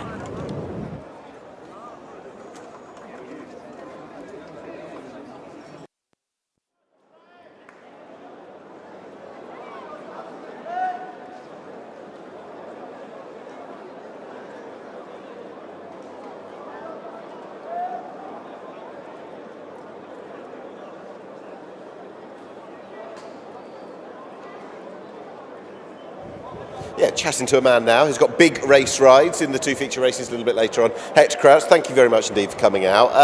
How much are you looking forward to it today? Yeah, it's a really big day, King's Cup day, and it's nice to be here with some good chances. Now, your association with Bahrain is going back a good couple of years now. You said you've been in and out and you've had some very, very good days here. Yeah, I'm lucky to ride for a very good team with Sheikh Sultan and his trainers, and you know, I've had a lot of luck in the few visits I've had here over the last few years. So it's always good fun to come back. And the peak race, well, the peak win was obviously here in the Turf Series this season. You know, it's a great new initiative Bahrain have put on, and it was great to be able to come over and have a bit of success for His Highness, and you know, hopefully we can have some more. Remind us as to the name of the horse, because there was quite a nice story that it was a chance ride in a way, wasn't it? Yeah, it was Dark Shadow, who I rode quite a lot in England for Clive Cox's original trainer. Right. And I was on holiday in Dubai when Sheikh Sultan rang and asked if I'd come over, so he helped pay for my holiday anyway. It does help, doesn't it? Today you've got actually association with horses you've known in England as well. You've got Wowzers and Encourage as well. Encourage, one of Fawzi Nas's Magical 8 in the big one a little bit later on. What can you tell us about the 2 rides? Yeah, Wowzers, I know him from England. Yeah. He's got a lot of speed. I'm hoping that the fast run mile here today will suit him, and you know, he's probably going to have to be ridden to stay, I think, stepping up in trip. Encourage, he's going to love back up to 2,400. He ran so well in this big race last year, and hopefully we can have a repeat performance. And lastly, to people that just want to understand the jockey's perspective, you've ridden a lot at Meydan across the Gulf, where great track, of course, but short straight in comparison to here. There really is a long marathon run up to the line. Yeah, they get racing early here in Bahrain, and especially today with this fierce headwind. It's nearly blown me over. You're having to talk into it. I do apologise. It's you know, it takes a lot of staying. You've got to have a horse that stays well here. You get a brief bit of respite down the back, but it's a fairly relentless course. Well, you're going to be riding into it, so I'll let you stop talking to it now. Hector, thank you. Thanks very much. Cheers. So the horse is heading down to the 1,000 metre start. 11 runners in this, and actually 3rd, 4th, 5th and 6th from in this race last year line up again. This, of course, for Bahraini apprentice jockeys. And joining me now is then Owen Walsh, who's in charge of the apprentice jockey school here. And Owen, the facilities you've got here, it's not surprising that you're producing so many good young Bahraini jockeys. Yeah, they're amazing facilities we have. The standard of riding has definitely come up in the last 2 seasons since we've been running the academy, and we hope now going forward it'll get bigger and bigger. Talk me through some of these young jockeys. We've got Ahmed Maki, who's the most experienced rider in the race in terms of winners. He's claiming 2 kilograms, so he's had 20 wins in his career. But who else are the standout jockeys for you, in your mind? Yeah, we've got Hussein Ashgar. He's leading the apprentice title this year. He's ridden 5 winners. He's pretty good. His brother Hassan is also riding the race. He's a good rider. And we've got Abdullah Al-Hawaj, and we have Ali Hussein, who's riding for Sheikh Sultan here. They're pretty good. As I said, the standard's definitely on the rise, and we hope we can get them to Europe in the off-season where they can gain further experience. Because Ibrahim Nada spent some time with Andrew Balding last summer, and he's coming back and he's now the leading Bahraini jockey in the Starlings, just behind Neil Callan. In terms of these young apprentice jockeys, how good is it that they get their own race here on such a prestigious race day? Oh, it's great. You know, it's been televised back home in the UK and Ireland, and it's great for them to be given the opportunity to show off. Like we see week in, week out how good they are here, and it's just great how they get the opportunity to show off back home. You're doing a great job, Owen Walsh there, who is head of the apprentice jockey school based here at the Rashid Equestrian and Horse Racing Club. Yeah, looking forward to seeing the apprentices strut their stuff on some good horses as well in our fourth race, which is the Testable Sprint Handicap. We just heard about the apprentice jockeys, heard about the sponsors as well earlier on, and one by one we might get a little look at just about all of them, as we have done in the parade ring as well. Okay, I'd like to have a look, if we can, at 4, Rebel at Dawn. Rebel at Dawn, who I think could just be a big old player here, a horse that we knew plenty of in the UK, a decent 1,000 metre horse in the UK. Look, ran an absolute stormer when I was here a few weeks ago, back on the 17th of February, over on that far side in the Al Sakir Cup, behind Devast, and the horse in the end, that you can see over on the far side, as he is here in the shot, when he was over in the far side in the race, and he ploughed his own furrow. He ran a very, very good race on the unfavoured far side of the track on the day. Back in trip, that promises potential. All wins at the 1,000 metre trip. And for Hussein Ashgar, he's got a big, big ride there. It's followed through by Sir Henry Cotton. There you go, that grey. Have a word on him if we can. Who beat Garsman here back in December. Had that far side running rail to finish up alongside on the day, drawn in 3 for that to happen again, behind Mabardale and Rebel at Dawn over the distance last time. But Sir Henry Cotton from 3 under Ali Hussein could just be one of those to shake up the finish. They are running into a bit more of a breeze at the moment. It's whipped up a gale from earlier on, and it's going to be the straight 1,000 metre trip. We've just had that earlier on. That's Sir Henry Cotton. Just going in front is number 1. There you go, the Fighter Pilot, who was runner-up here over 1200s in the National Bank of Bahrain Cup. Seemed to force the winner all the way to the line, actually, over 1,200 metres, and was 5th to Deep Intrigue in the big Hawa Cup back in February. A couple of strong 1,200 metre wins earlier in the season. So maybe just a little bit of a question as to the speed, the nature of the speed test of the 1,000 metres, but we'll see. A horse who's in very good form when on the track. Last couple are going to go forwards. It's going to be fast and furious, as per last time, and our man to call them home, Darren Owen. Thanks, Nick. Yes, so just a handful to go forward now. Still to go in London Look to go into stall number 5, one of the middle stalls. The next one is also vacant. 4-wheel drive will go into stall 6. And to the left, Ocean Star will occupy stall 1. Yellow colours in stall 10, Avigo Joe just getting a little bit restless there. Stall handler assisting the jockey Mohammed Jamil. Stand by, the apprentices in action over the straight 1,000 metres for the Tettressel Sprint. All in, and they're racing. 4-wheel drive began well. The last 2 away were London Look and Fighter Pilot. Rebel at Dawn with speed to the far side. Ibn Arabi, dark colours to the right. Avigo Joe is following that one. Ocean Star is away to the left. The grey Sir Henry Cotton is in behind the pace setters, and further back Fighter Pilot has improved a few spots. Nationwide is following. Then comes Garsman and Kinks. London Look now is outpaced, and as is Ocean Star over on the far running rail. 400 metres left to go. Ibn Arabi near side from a 4-wheel drive down the centre. Rebel at Dawn, Fighter Pilot, Avigo Joe, Garsman, Sir Henry Cotton, they all follow. They're heading down towards the last 200. Rebel at Dawn has now hit the front from 4-wheel drive. Avigo Joe, Fighter Pilot is trying to come home really well. 100 metres left to gallop, and it's Rebel at Dawn by about a length. Avigo Joe is trying hard to claw back that advantage. Rebel at Dawn the winner. Avigo Joe second, close for 3rd place. 4-wheel drive and Sir Henry Cotton involved. So Rebel at Dawn has won. Number 4, Rebel at Dawn, and Hussein Asghar for Alan Smith. Have a go, Joe. Certainly did have a go in the closing stages, but Rebel at Dawn was too tough, too strong. A horse who had some decent form in the book coming here, was third behind Devast over the 1200.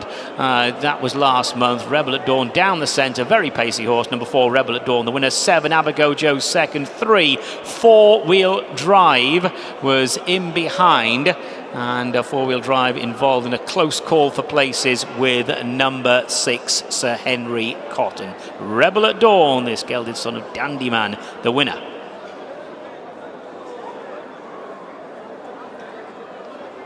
Yeah, and a result that will please plenty, not least the man in shot, just watching through the binoculars. And from a form book perspective, I think that makes a lot of sense. Rebel at Dawn successful, well done Alan Smith, so too Hussein Asghar, who was the jockey aboard. And off the back of that excellent run here 3 weeks ago behind Devast, it didn't really tell the story that the horse was beaten 3.5 lengths because he was over on the far side. He's run a very, very good race that day, and he's run a better one here. Well, if he needed to anyway. 1,000 metres was the trip on this occasion, and it's always likely to suit him. All wins prior over the 1,000 metres. Is strong staying 5 furlong horse. He's quick. He tanked through the centre of the track, and it was a case of pressing the button. He was put under a bit of pressure, as Darren said in commentary, by Abago Joe, who had a go. Abago Joe, 4 times a winner in Britain, successful here in February, and has now taken the form figures to 1 from 4 since coming to Bahrain. But in truth, I think the winner was always holding. The winner was comfortable enough. That was Rebel at Dawn, 4-wheel drive, who sat nearer the pace-setting Ibn Arabi in the early stages, stuck about for third, but it was a remote third. And there you are, a pleasing result from a form book perspective. After 2 good runs recently, particularly last time, Rebel at Dawn has won. We're about to hear from the winning rider in a few moments. Our intrepid Ali Vance is out there in the teeth of the gale. She's just crossed the winning post. Not quite as quick as this fella did though, Rebel at Dawn. And the winner coming back just in front of us as well. Abago Joe, who's just right in front of me now, had a real crack and finished strongly, but not as strongly as the winner. Rebel at Dawn, Ali. Yeah, leading apprentice this season, Hussein Asghar. Nice to secure a big victory on this prestigious day. Yeah, it was a good race. He gave me a good, nice race. From the start, he was easy. Were you confident today before the race? Yeah, because I see him. And the trainer, he trained well. And I think he will do the best. And just put your season into perspective. This is your 6th victory. What are your hopes then? You've secured the apprentice jockey title. And what next for you? Yeah, I want to thank you for the trainer who support me in all the season, especially my boss, Alan Smith. He certainly has supported you, and nice to do it in the colours of Al Ariyat Racing. Our leading apprentice here in Bahrain, Hussein Asghar. He's won most apprentice races this season and now recording his 6th victory. He will be crowned champion apprentice. So Hussein Asghar victorious with Rebel at Dawn. Yeah, well done to the star apprentice rider, and so too to the winning trainer who said he keeps trying. And well done to Alan Smith, just got a very quick word with him. Off the back of last time, I think he was absolutely delighted that the horse could come up the centre of the track and have no issue whatsoever with one side or the other. There you go, goggles are gone. Well done Hussein Asghar, so too Alan Smith in the colours of Al Ariyat Racing.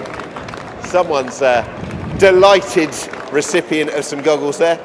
Welcoming back in the winner, Rebel at Dawn.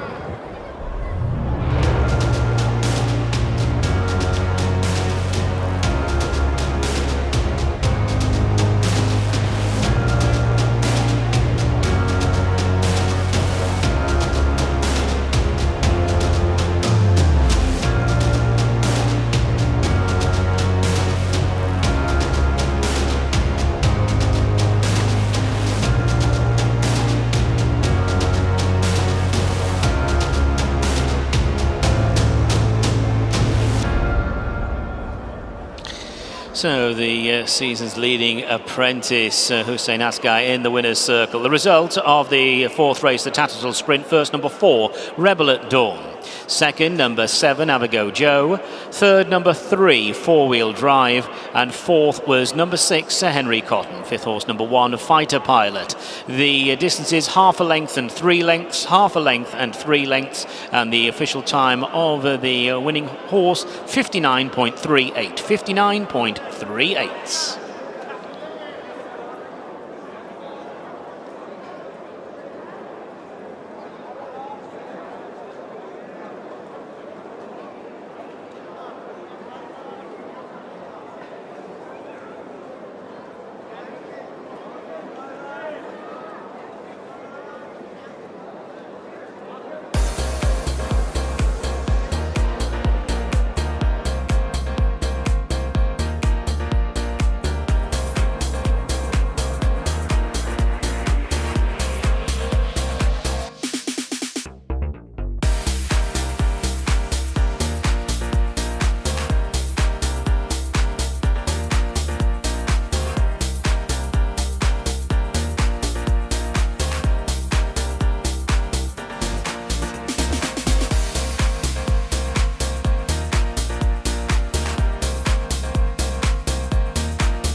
The result is now official. Weighed in, weighed in.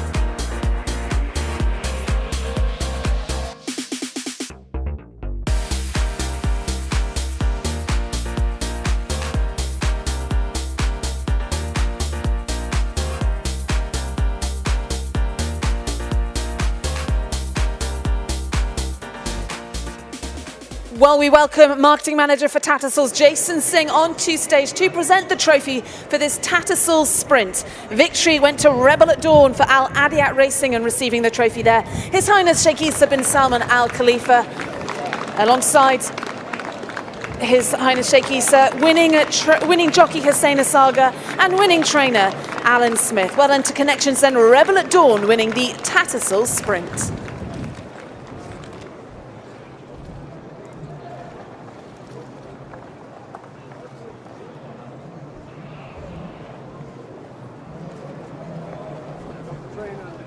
You're not getting a word from me. Great form yesterday, running around the show. You see that? Yeah.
Coming up, we have got the 5th race on the card, the Mazad Cup. It's over 2,000 metres, mile and a quarter. It's a handicap for the imported thoroughbreds. Let's have a look at the field. Number 1, Arctic Emperor, and Liam Canary is aboard. 2, that's Noble Mark, Neil Callan. 3, Harbour Spirit, Sufyan Sadi. 4, Mark of Respect, Alberto Sana. 5, Takaria, Abdullah Faisal.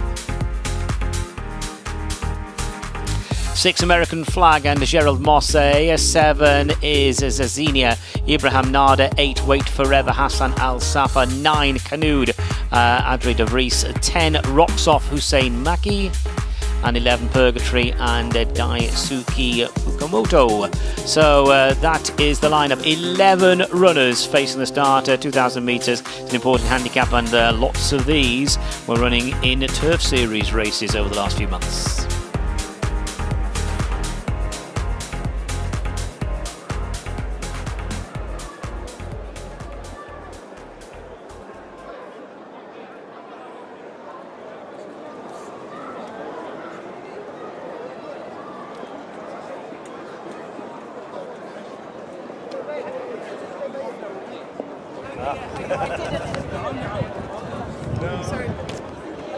Well, let's have a look at these horses in the parade ring. Horse number 1, Arctic Emperor, in the colours of Al Mohammedia Racing.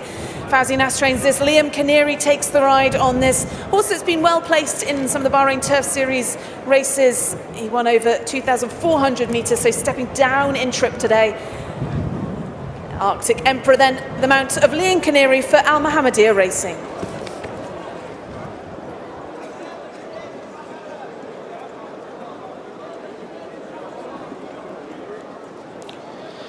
And there is number 2. This is a Noble Mark, and this horse was a wide margin winner last time, winning by 6.5 lengths. Neil Callan on board, a big player in this field. Number 2, Noble Mark.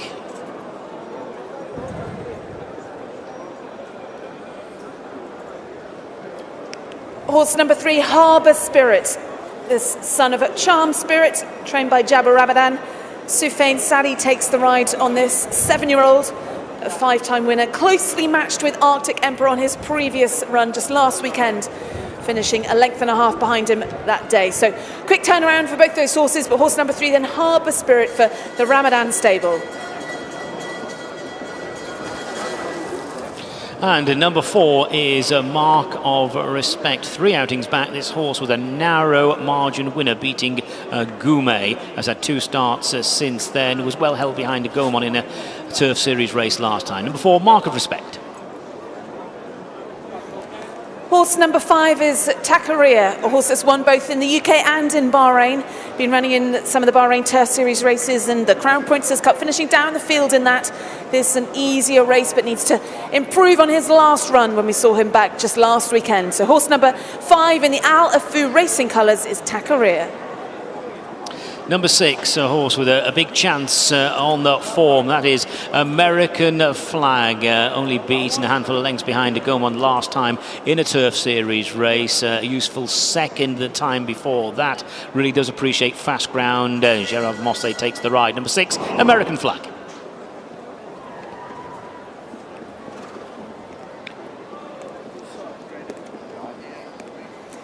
Horse number 7, Zazenia. This bay mare going to be ridden by Ibrahim Nada, trained by Hadi Ibrahim, who's looking for a double on the card today.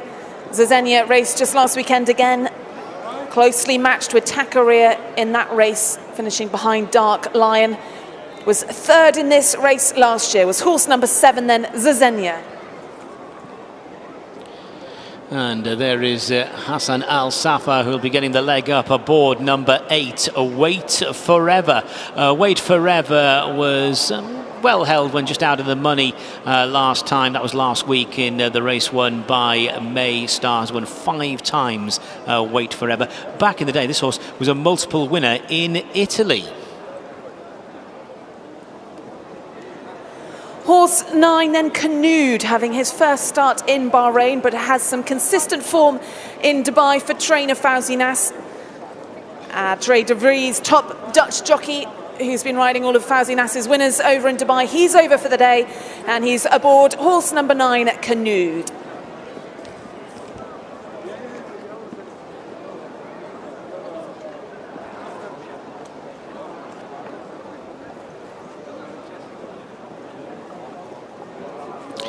This is number 10, Roxoff, Hussein Maki aboard in the victorious colours. A horse who was last week in action over 1,400 metres, was unplaced and back up to 2,000 metres. A trip he finished 4th over in January. That's number 10, Roxoff. And finally there is horse number 11, Purgatory. A 3-time winner over 1,600 metres in the UK, yet to win in Bahrain. Ali Nasser, the trainer, and Japanese jockey Daisuke Fukumoto takes the ride on horse number 11, Purgatory.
You're going to get...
So runners now loading the starting stalls for the Mezad Cup, and they are going to be racing over 2,000 metres, mile and a quarter.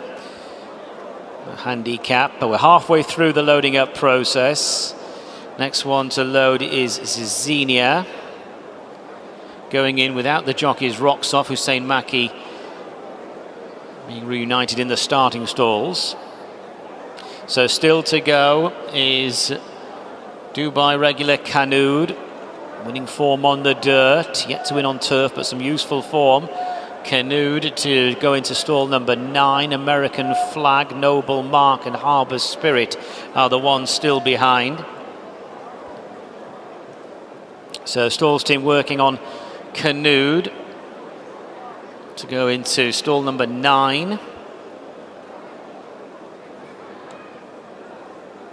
3 to go. Noble Mark moving up. 2 to go. American Flag and Harbour Spirit to complete the lineup. Last one going in. That's Harbour Spirit. That's it. They stand. They're all in. Ready. And they're racing. Bit of an awkward start for Zizenia. So through the first 100 metres and well into stride is Takaria, bagging the inside running rail Arctic Emperor as they form their early order, and American Flag's coming through to take over. Gerald Mosse holds their compass with American Flag. Takaria's in second position. Arctic Emperor is in third. A length further back to Noble Mark, who's being chased by Rocks Off, and then Wait Forever. Another couple of lengths further back as they move around that turn to Harbour Spirit, who's being chased by Mark of Respect, and then comes Canood, who's got 2 behind. Zizenia is one of those and Purgatory the other. Moving on down the far side to the final 1200. American Flag is still leading. There'd be a good 12 lengths or so top to tail. Parked out in second place Takaria, followed by Arctic Emperor on the inside. Noble Mark's been pretty gassy for Neil Callan in 4th position. Up along the inside, Rocks Off, chased by Wait Forever. Harbour Spirit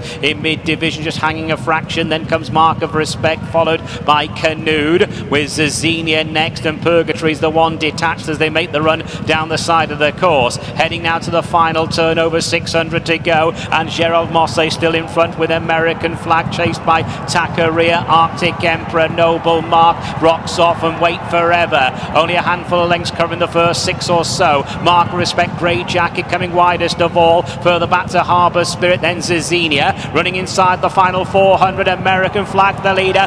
Noble Mark is the one giving chase, has about 2 lengths to find. American Flag, Noble Mark, Mark of Respect now rushing home down the outside from Arctic Emperor. 200 left to travel, and it's American Flag still leading from Noble Mark. American Flag by a margin of around about a length and a half. Noble Mark is trying hard, but American Flag has made virtually all but Gerald Mosse.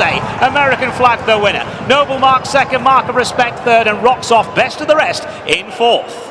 So it's American Flag, who had some good form in the book, some solid form in the book. A horse who was a close 4th behind Gaumont last time over the 2,000 metres in a Turf Series race. A gelded son of See the Stars. He does relish good to firm ground, these sort of conditions, and well ridden from the front by Gerald Mosse. Noble Mark tried, but it was American Flag who was too tough for the opposition today. 6 American Flag, 2 Noble Mark, 4 Mark of Respect. That's the first, second and third, and it looks as though the best of the rest in 4th was number 10, Rocks Off.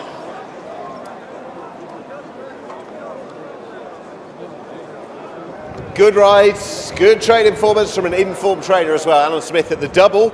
After our previous race success, Rebel at Dawn, it is now American Flag who has won. The Stars, the Star Spangled Banner very much shining here, Bahrain, and a very good front-running ride from Gerard Mosse, dictating exactly how he wanted the tempo of the race to go as they swung into that long home straight here. And so it was that the 6 horse American Flag, who'd been going the right way not that long in Bahrain, the horse who ran a really good race over course and distance behind Gaumont last time, that was strong form, and in truth that's boosted that form. The draw in 15 last time didn't make it easy, an eye-catcher last time, and has gone and won today. Good ride, and the trainer at the double. Okay. And we welcome now the Bahrain Defence Force Band to salute the arrival of His Highness Sheikh Ali bin Isa bin Salman Al Khalifa.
So the result of the fifth race of the day, the Mazad Cup. First, number 6, American Flag. Second, number 2, Noble Mark. Third, number 4, Mark of Respect. Fourth, number 10, Rocks Off. The fifth horse home was number 8, Wait Forever. The distances 1 1/4 lengths and 1 1/2 lengths. That's 1 1/4 lengths and 1 1/2 lengths. And the official time of the winning horse, 2 minutes 00.34. 2 minutes 00.34. American Flag and globe-trotting Gerald Mosse take out the Mazad Cup for Alan Smith and Adiat Racing.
So you get 2 of them?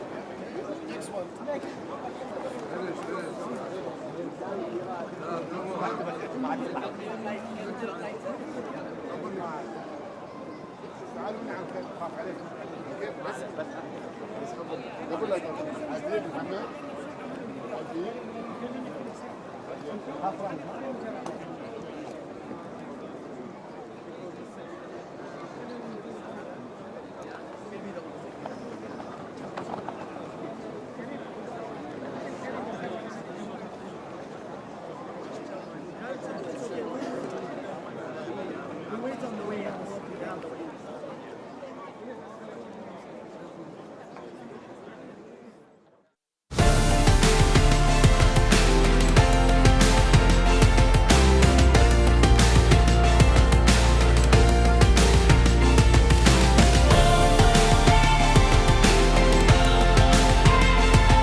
His Majesty the King's Cup is the most prestigious race of the season.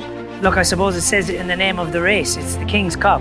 It's equivalent to your Royal Ascot. It's the pinnacle of racing in Bahrain. And it's a race that every owner, trainer and jockey would love to be a part of. It's a massive day's racing, and I have a winner on that day is pretty good. It's really the race day of our season. It always has been. It's very difficult to predict. Top quality horses, top class trainers and jockeys. I'm sure it's going to be a very exciting race.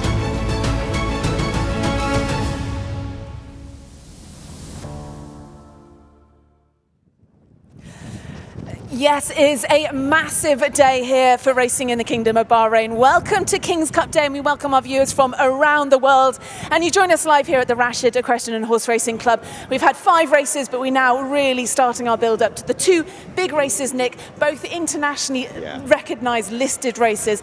And you spend a lot of your time in Maidan, and it's very much the boys in blue who hold the key to these 2 races. Yeah, it would seem that way, because we've got Modern News who goes to the Al-Meithaq Mile. I think on the international markets alone he'll be very, very strong, and his chances are pretty obvious. But in the second race, the King's Cup, where it's Passion and Glory, who was second here to another Godolphin runner, Dubai Future in the International Trophy back in November, up against First Ruler.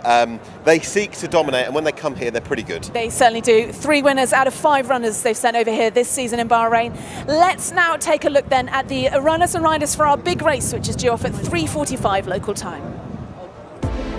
The 2023 King's Cup lineup. Number 1, Passion and Glory, who bids to go one better, having finished second in the Bahrain International in November. 2, last year's winner, Zagato, the ride of Neil Callan. 3, Classical Wave, a Turf Series race winner last season, one of 4 runners for Victorious. Number 4 is Encourage, second last year, one of 6 runners in the race, renewing rivalry today. Number 5 is Massaman, the ex-Irish trained 5-year-old, winner here last month. 6, Rainpaw, already a winner this season, the mount of globe-trotting Gerald Mosse. 7, Recovery Run, looking for his first win of the season. Number 8 is Towerek, finished 3rd in the race 12 months ago, 2nd in the Crown Prince's Cup earlier on this winter. Number 9 is Valerian Style, campaigned in Dubai this winter without success. 10, What a Welcome, hasn't won for 12 months, could today be the day? 11 is First Ruler, another representative of Godolphin, a lightly raced 4-year-old, the mount of William Buick.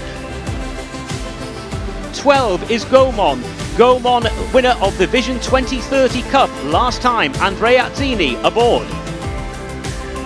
13, the Kovex Kid, multiple track winner, he's had an excellent 12 months, the mount today of Liam Canary. And 14 is Withering, placed a few times at Maidan this winter.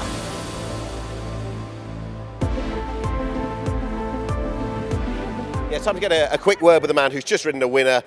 Gerard Mosse, well done indeed. You've got 2 big rides coming up. Byline in the Al-Meithaq Mile, who's back from Saudi Arabia. How big a chance today? Well, he's a lovely horse. He's already proven in this class. Then he's having, I would say, great future and great chance in the race. We just hope that then he handled the track well, better than he did last time in Saudi, because he was other way around. But he's a proper horse. He always shows, he always proves. So hopefully he's well and he's going to make a good show. And the trainer's in form. Rainpaw in the King's Cup, who has got plenty of stamina. How big a player could he be? Well, he's a very honest horse. We have a very bad draw, so it's going to make it a bit complicated, especially on that track. But we're going to do the best. He's a very honest horse. He will give me his best, and I will try my best too. That's all the important. Gerard, well done today. Good luck later. We'll get up to Darren. Yes, so welcome to Sakia Racecourse. Big days racing, the King's Cup, featuring the 1st, 2nd, 3rd, 4th and 2 also rans from last year's contest, renewing rivalry today, called Zagato. Won the race 12 months ago, and he's up against those 2 strong representatives of Godolphin. Godolphin well represented in our other listed race, which is coming up shortly, and that is the Meithaq Mile. Good firm ground here today. Let's have a look at the runners and riders now for race 6. The Al-Meithaq Mile, sponsored by Bapco. 1,600 metres the journey. Modern News, William Buick, number 1 on the card. 2, Buffer Zone and Adré de Vries. 3, Byline, Gerald Mosse. 4, Chimgan, Neil Callan. 5 is Deep Intrigue, Alberto Sana. Number 6, Ecosystem, Andrea Azzini. 7, Jazeel, Stefan Lajaj. 8, Maystar, Ibrahim Nada. 9, Memento and Daisuke Fukumoto. 10, Mr. McCann, Abdullah Faisal. 11 is Paxos and Sufyan Sadi. 12, Wowzers, Hector Crouch. And 13, Gume, Liam Canary aboard. Listed action now, the Al-Meithaq Mile.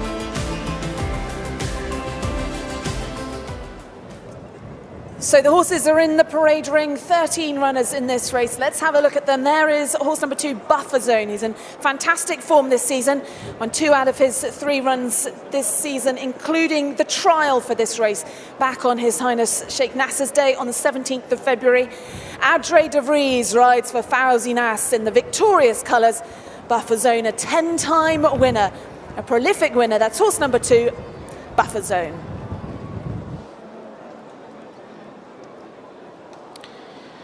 And moving on to number 3, this is Byline. Byline, Jérôme Mosse is aboard Byline. Unplaced in Group 3 at Riyadh recently. He's been racing over longer trips, was a decent third behind Warren Point here last month in the Crown Prince's Cup, and a winner earlier on in the season, won in October and December. Number 3, Byline.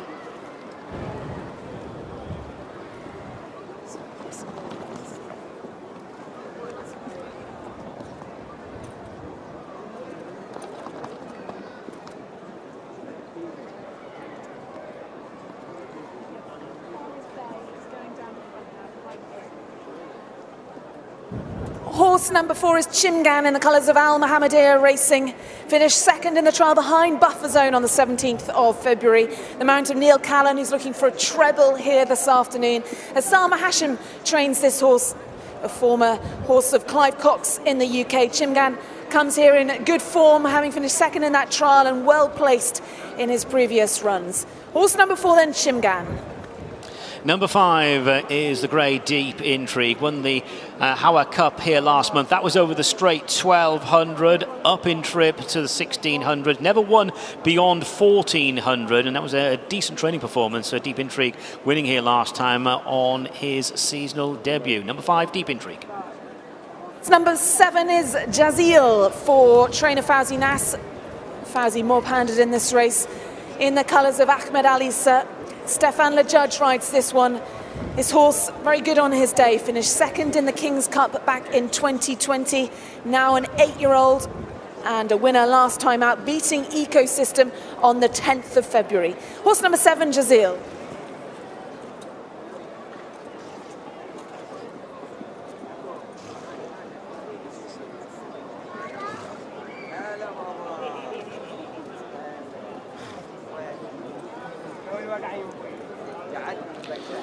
This is number 8, May Star. May Star's had a busy campaign, a busy old season. Won a 1 mile handicap, however, last week, winning that race by a couple of lengths from Brigadale. In fact, now we're looking at number 9, Memento. Now, Memento's got no wins on the board this winter, but was a winner last year in Britain for Archie Watson, winning in listed company at Epsom as well in the past. 10 is horse number 10. That's right. Horse 10 then walking just in front of the weighing room, Mr. McCann. A horse who came out of the Tattersall's Horses and Training at Sale, trained by Alan Smith. Abdullah Faisal takes the ride on this horse in the colours of Al Adiat Racing. Won its first start here and finished behind the Kovacs kid last time out back in the end of February. An ex-Hugo Palmer horse, won 3 times in the UK for him. He's won twice out here. That's horse number 10, Mr. McCann.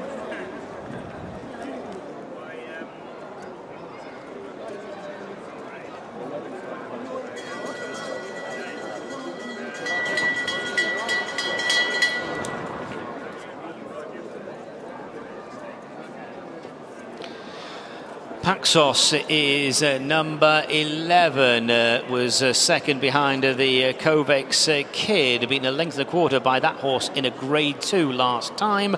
Paxos is looking for his first win of the season. Number 11, Paxos. Horse number 12, Wowzers, another one in the colours of Al Mohammedia Racing. Fawzi Nas trains this as well. Hector Crouch takes the ride. Hector Crouch came over and won a Bahrain Turf Series race. Comes in again to ride for His Highness Sheikh Sultan. And he will be stepping up in trip again. He seemed to like it last time, coming in third. And he won in January over the 6 furlongs, but up in trip again here today. Horse number 12, Wowzers. Number 13 is Gumay, and Liam Canary is the jockey. A winner last time at 1600 metres. A 3-year-old won a nursery at Kempton last year. That's number 13, Gumay.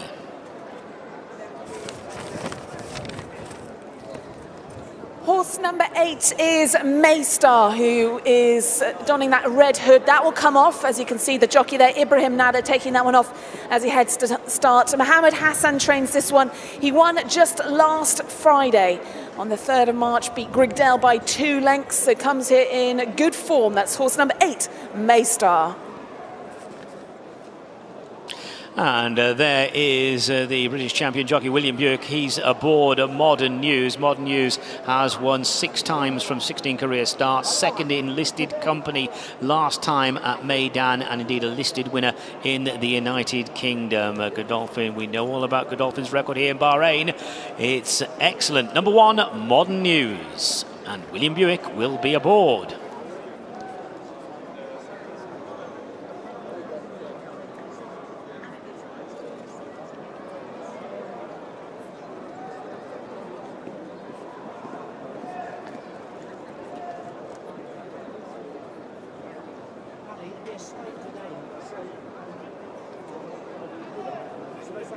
Yeah, one of the feature races to look forward to, which is the الميثاق Mile, sponsored by Bapco, listed 3:20 locally, the off time, so around about 7 minutes as the runners make their way down. Very much looking forward to seeing Modern News. William Buick's about to get legged up in the distinctive Godolphin blue, but one by one they make their way out. The gale really has picked up. But they're making their way out, turning left out of the parade ring, and you'll see the support road, the dust just whipping up off it as they make their way down to the 1600 metre start. Last of them to do that will be Modern News. Let's have a look at number 6. That is Ecosystem, who's just entering the parade ring now. He's got the permission to do so. Andrea Razzani is going to get aboard, who was one of the feature race winners aboard Goman when they last had a big meeting here back on the 17th of February. Buick will be getting aboard afterwards as well. There you go, Modern News, the Godolphin runner. By no means Godolphin's best milers. Some of them were running at Meydan on Saturday, but he's a very, very good horse in his own right. He was last seen 3rd in the listed 1400 metre race at Meydan in Dubai, finishing 2nd, splitting Danya and Shining Blue. Right, that's a look at him as he heads out onto the track as we go back to Ali. Stefan Ajaj waiting to get aboard horse number 7, Jazeel, who's just having the visor fitted here. So once that visor is in place, then Stefan will get aboard this Fauzi Nas trained horse, Jazeel, and he'll head down to the start. Could be a little bit delayed, perhaps by a couple of minutes then, as we allow Jazeel to get down to the start of the 1600 metres, which is at the furthest point away from the parade ring. So it looks like he's all set then. Jazeel's got his visor on, and Stefan will be on board and heading down to the start.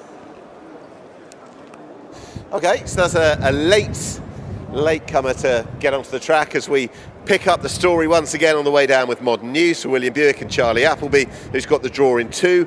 He was hassled on the front end of his carnival debut at Meydan 2 starts ago, but he's drawn well if he wants to go and attack the speed. We shall see. He can lead, and from 2 he very much has that option to do so. He's a very classy horse, consistent as well, and as mentioned, he split both Danya and Shining Blue, the pair who were well put in their place by Al Sahel, classy Godolphin runner on Saturday. Interesting runner as he makes his way out here. Right, 7's about to go out. That is Jazeel, who we've just been talking about, under Stefan Lajaj. Ali was just picking up the point there as the horse is assisted out onto the track. He's going to be comfortably the last to make his way round, with the others, no doubt, slightly impaired my vision here, but the others will be behind the starting stalls. So looking forward to seeing one of our feature races, the الميثاق Mile. It's not too far away.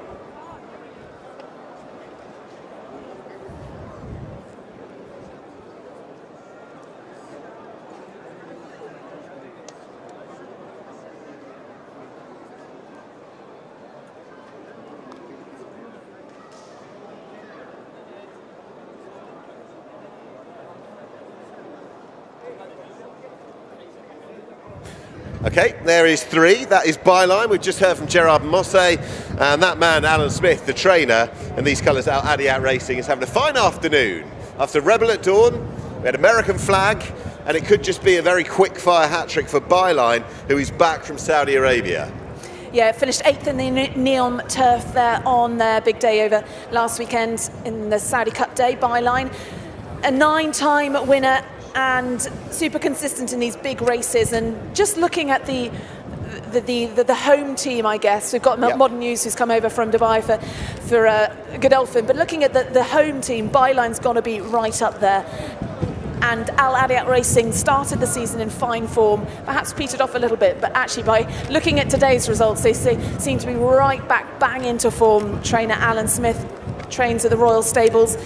First time that Gerard Moisset's ridden this. Paul Hannigan rode him last time when he ran third in the Crown Prince's Cup behind Warren Point, so really good run then. And before that ran in a Bahrain Turf Series race in mid-January. Okay. So a real consistent sort Byline.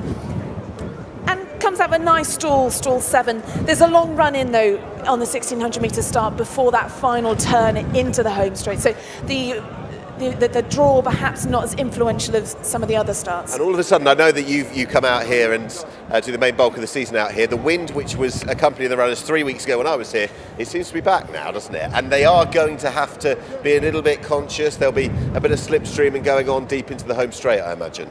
Yeah, you bought the wind. I seem to bring the wind every Friday. I'd say it's significant. I mean, it's a strong headwind. But you know what? It seems to be a strong headwind every Friday we come out here. So the jockeys are very used to it. They'll try and get plenty of cover. It's a long home straight here, big sweeping bend. They don't want to be too wide there.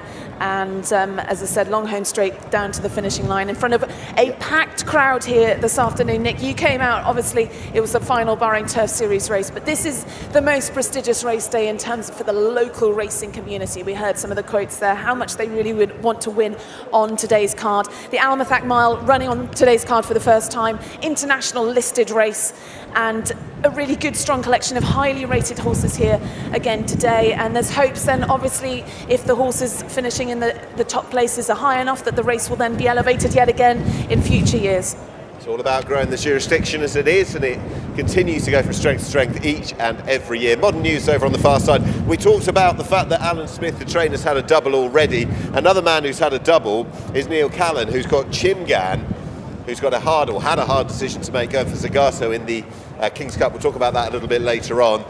But might be one of the better local runners who's got the draw in 11. Callan aboard, runner up to buffer zone last time. This though, over that bit further, and I wonder whether buffer zone might just be a little bit exposed over the distance, and Chimgan it should suit. Yeah, Chimgan, the selection for Neil Callan. He's the retained jockey for Al Mohammedia Racing, so would have had the choice of 3 in this race.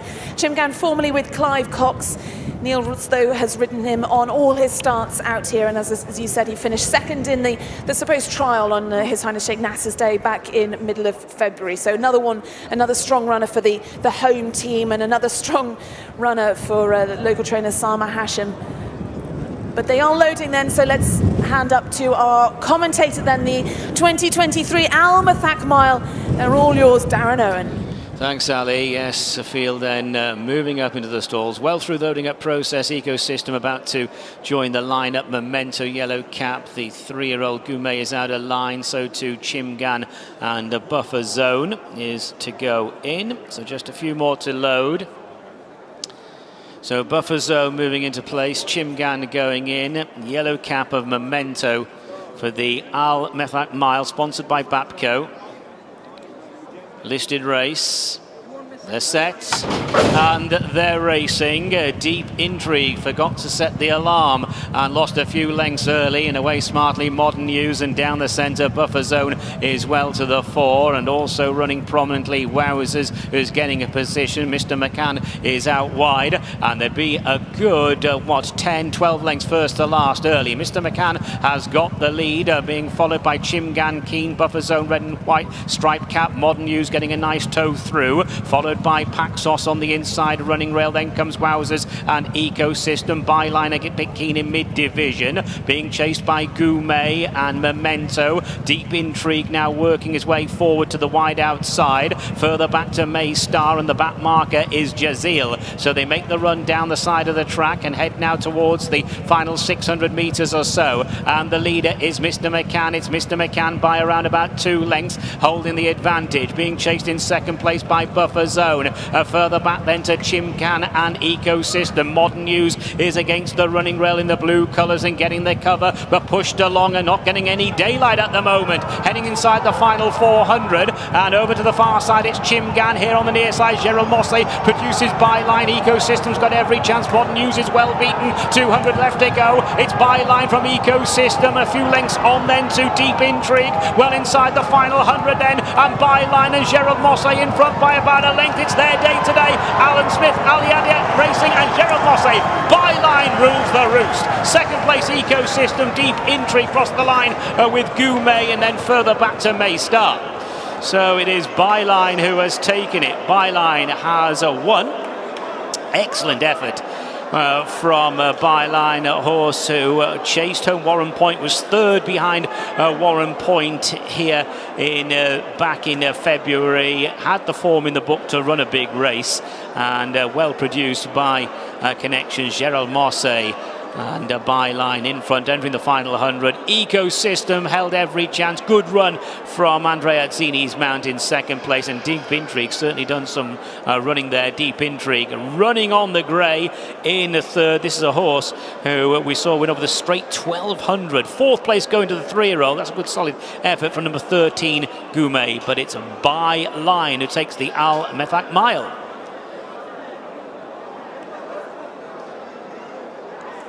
Yes, it wasn't to be for the Godolphin runner, Modern News, but the locals very much stamping their authority, and the best of them, Byline. Well done Gerald Mosley at the double, so too well done Alan Smith at treble, a quick treble. Rebel at Dawn, American Flag, and now the biggest one, which was Byline, who has gone and won the Al-Meithaq Mile, and a very good ride it was. The French magician, Gerald Mosley, arc-winning jockey, who is very much bridged the gap over the generations. Outstanding rider, still at the peak of his powers it would seem, and at the point of picking it up on the head-on replay here, he was just crouched lower as he began to get to work on Byline. Byline, who was back after his fairly decent run over in Saudi Arabia. It was 8th behind the impressive Mostadaf, maybe just putting his place on that occasion, but he's third to Warren Point in the Royal Highness Prince Salman bin Hamid bin Isa Al Khalifa Cup here over 2,000 metres back in February. Was very good. It stood up to scrutiny. It was form that was boosted through Lucanda, and over the 1,600 metres he's really quickened up to win this well. Smiles all round, and congratulations to Alan Smith, who is at the treble. He is having a fine afternoon. It's all been capped off by success for this gelded son of Muharrar. Byline it was, beating Ecosystem, who I thought was going to be happy with the race setup. It was a tough race, a horse who's yet to win this season, but a very, very good run to take silver medal. Deep Intrigue finishing in third. Deep Intrigue it was, who won over 1,200 metres last time. Form that hadn't been dented, but has run particularly well over the 1,600 metres. The French magician, look at those white gloves. We've seen them conquering the world, and Gerard Mosley winning one of our features, Darren, on Byline. Absolutely, yes. Gerald Mosley's basically been there, done it, bought the T-shirt. The result of the Al-Meithaq Mile. First, number 3, Byline. Second, number 6, Ecosystem. Third, number 5, Deep Intrigue. And fourth, number 13, Goumet. The fifth horse home was number 11, Paxos. The distances 1.5 lengths and 1 length, 1.5 lengths and 1 length. And the official time of the winning horse, 1 minute 34.38. 1 minute 34.38. Al Adiat Racing, Alan Smith, Gerald Mosley. They're having a wonderful day. Byline, the winner. Yep, they're turning on the style, and who bet against Rainpour in the big one in just a few minutes' time, the way they're going. Well done, that man, Gerald Mosley. For Alan Smith in the colours of Al Adiat Racing, the winner. Show your appreciation for him. It's Byline.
Yeah, quick word with the winning rider, Gerard Mosse. We got a word with you beforehand. Well done indeed. The horse back from Saudi Arabia, and what a fine performance. Yeah, it's like I say, he's a lovely horse. I was just a bit worried about the way he travelled to Saudi. Maybe he can come back, in a heat like that. He can be a little bit tired, but actually that was a nice warm-up race, and then today he delivered lovely. He travelled so smoothly in your hands, didn't he? All the way I was travelling behind the pace, and I was waiting for my time to press the button, and he answered perfectly. We'll let you sign away. Well done indeed, Gerard Mosse. Thank you.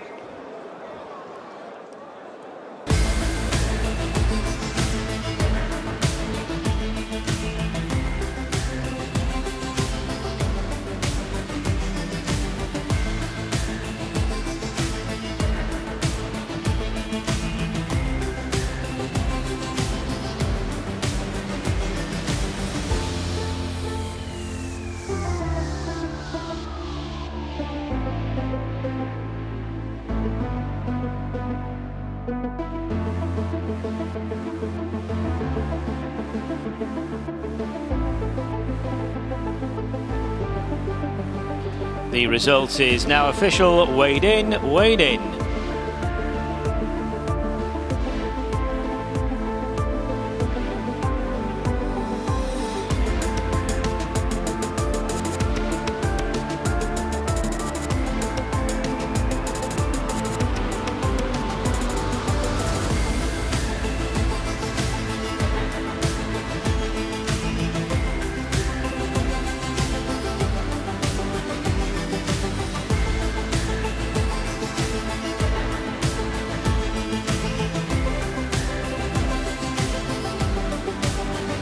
There we are, one of our feature races. We've just seen the beautiful slow motion angles on the big screen here after the الميثاق mile, which was won and kept at home by Alan Smith, the trainer. That is now 3 wins on the card, 2 of which ridden by Gerard Mosse. Byline has won the الميثاق mile, the race sponsored by Bapco, and has beaten Ecosystem, a good run in the hands of Andrea Atzeni for trainer Haider Ibrahim, and in third for trainer Forzinas and the jockey Alberto Sana. It was deep intrigue, beautifully positioned in the run. Gerard Mosse and those smooth hands delivering Byline to feature race success here in Bahrain.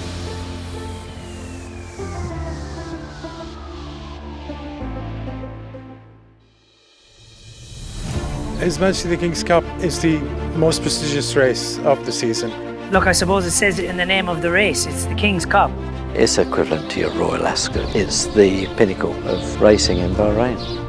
And it's a race that every owner, trainer and jockey would love to be a part of.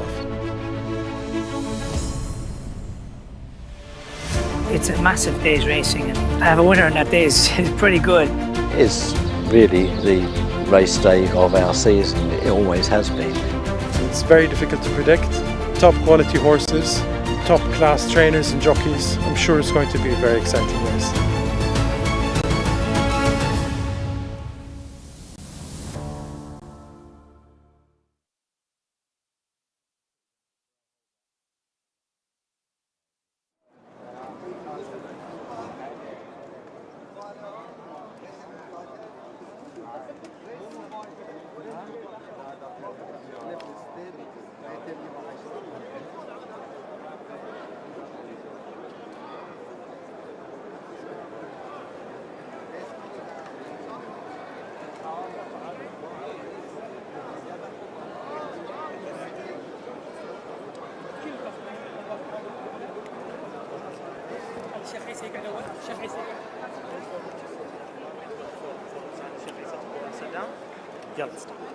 We come to the trophy presentation then for our opening race this afternoon.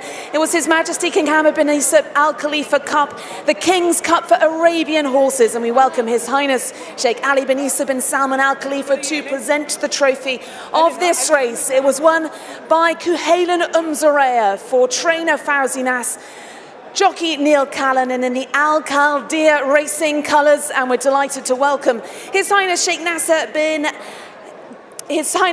Hamad bin Nasser Al Khalifa and His Highness Sheikh Mohammed bin Nasser Al Khalifa, the 2 sons of His Highness Sheikh Nasser, to receive the trophy. Well done then to connections of Kuhaylan Zoreya winning the King's Cup for Arabians. We now come to the trophy presentation for our latest race, the Al-Meithaq Mile.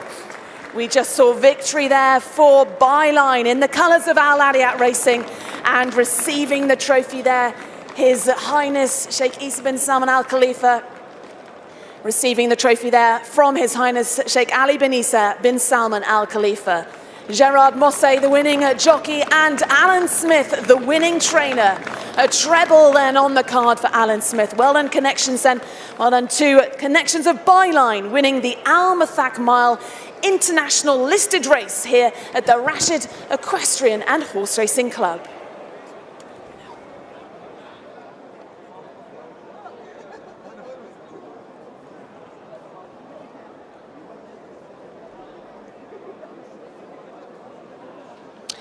It's now time for the big one of the day, the 2023 running of the King's Cup. It's a listed race over 2,400 metres. Number 1 is Passion and Glory. Danny Tudhope takes the ride. 2, last year's winner Zagato, Neil Callan. 3, Classical Wave and Alberto Sanna. 4, Encourage Hector Crouch. 5, Massaman and Sufyan Sadi. 6 is Rayanpur and Gerald Mosse. Number 7 is the stable companion Recovery Run and Abdullah Faisal. 8, Tawarek and Adri de Vries. 9, Valerian Steel and Jimmy Quinn. 10, What a Welcome, Stefan Lajaj. 11, First Ruler and William Buick. 12, Gaumont Andrea Zini. 13, The Kovacs Kid and Liam Canary. 14, Withering and Hussein Maki. Field of 14, a strong lineup for the 2023 renewal of the King's Cup. Well, they're in the parade ring. Let's have a look. Passion and Glory, that's horse number 1, trained by Syed bin Sarur, ridden by Danny Tudhope. Those two partnered to win the Bahrain International Trophy back in November. And Passion and Glory that day finished behind Dubai Future. Comes here, he likes the track. He carries a penalty for a listed win back at Sandown last July, and has recently been mixing it in Group 2 company.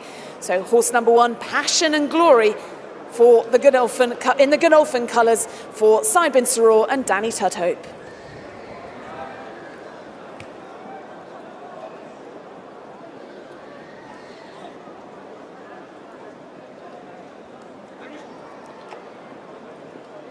Number 2 is last year's hero, Zagato. One of 6 horses from last year's race to renew rivalry today. This horse was second behind Lucanda last time, beaten just short of 3 lengths. He's had a light campaign.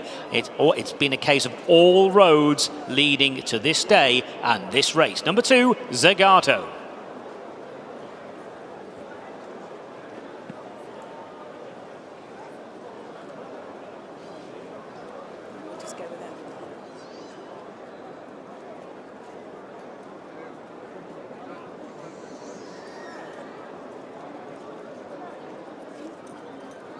Horse number 3 is Classical Wave in the victorious colours. Alberto Sanna takes this ride for trainer Fauzi Nas, a really consistent horse, 4-time winner.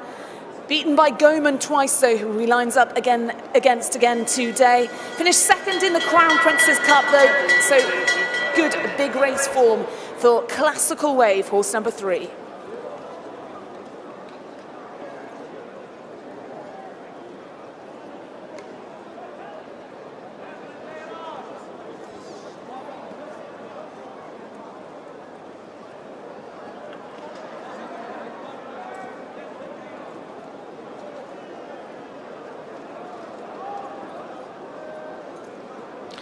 Moving on to number 4, Encourage. Encourage was last year's runner-up. He was second, beaten 1 3/4 length. He was well held last time behind Lucanda, and he's been a winner this season at 2,400 metres. Number 4, Encourage, the mount of Hector Crouch.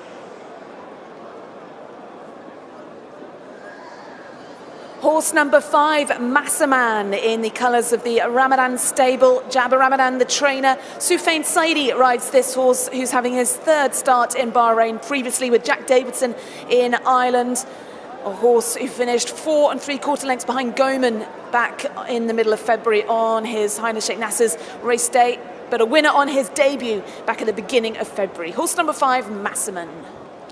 Number 6 is Rayanpur, was fourth last time behind Lukanda. A winner here this season. That was in a conditions race. Ran in this race 12 months ago, didn't reach the frame last year. That's number 6, Rayanpur and Gerald Mosse.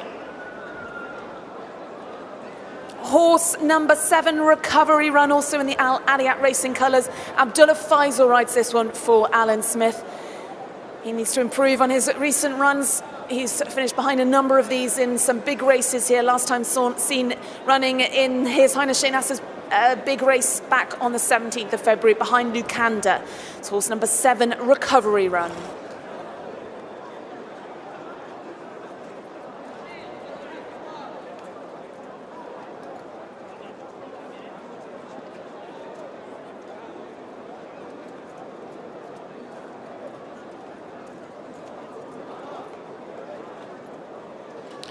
Number 8 is Tawarek, was third behind Lukanda last time. Chased home Warren Point in the Crown Prince's Cup this season. Was beaten 3 lengths by Warren Point. Some good form in the book. Number 8, Tawarek. Horse 9 then, a 4-time career winner, is Valiant Steel. He's been running over in Dubai for a couple of seasons, comes to make his debut over here in the colours of Victorious Racing. Fauzi Nas trains him. Jimmy Quinn takes the ride on horse number 9, Valerian Steel.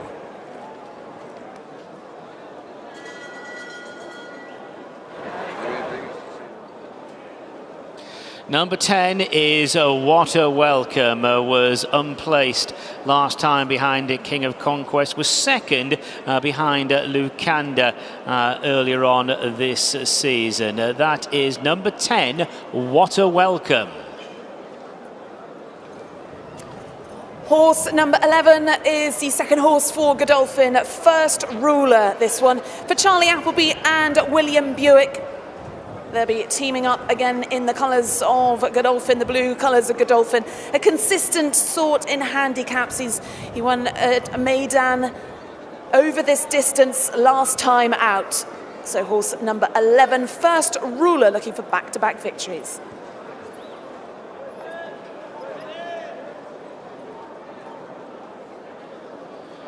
Number 12 on the card is Gaumont, winner of the Vision 2030 Cup over 2,000 metres last time. Has been lightly raced, has won over a distance just slightly shorter than today. He's never won over this sort of trip, but Gaumont, a horse who's got some nice form. Number 12 on the card, Mount Bandre at Zini.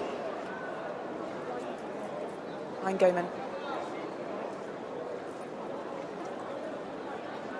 Well, following Gaumont in the parade ring then is the Kovacs kid, a multiple winner this season. He's really risen through the ranks. Started life here in Bahrain off a mark of 80. He's now up to 108. Liam Canary trains for Fauzi Nas. Liam Canary rides for Fauzi Nas in the colours of the Al Mohammedia Racing. Horse number 13 then, the Kovacs kid.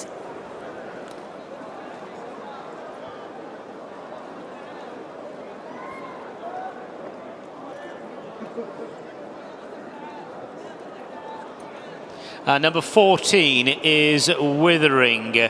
Would be one of the outsiders today, to be fair. Horse was well beaten in Group 3 company at Maidan last time, but has been placed a few times in Dubai during the winter. Number 14, Withering.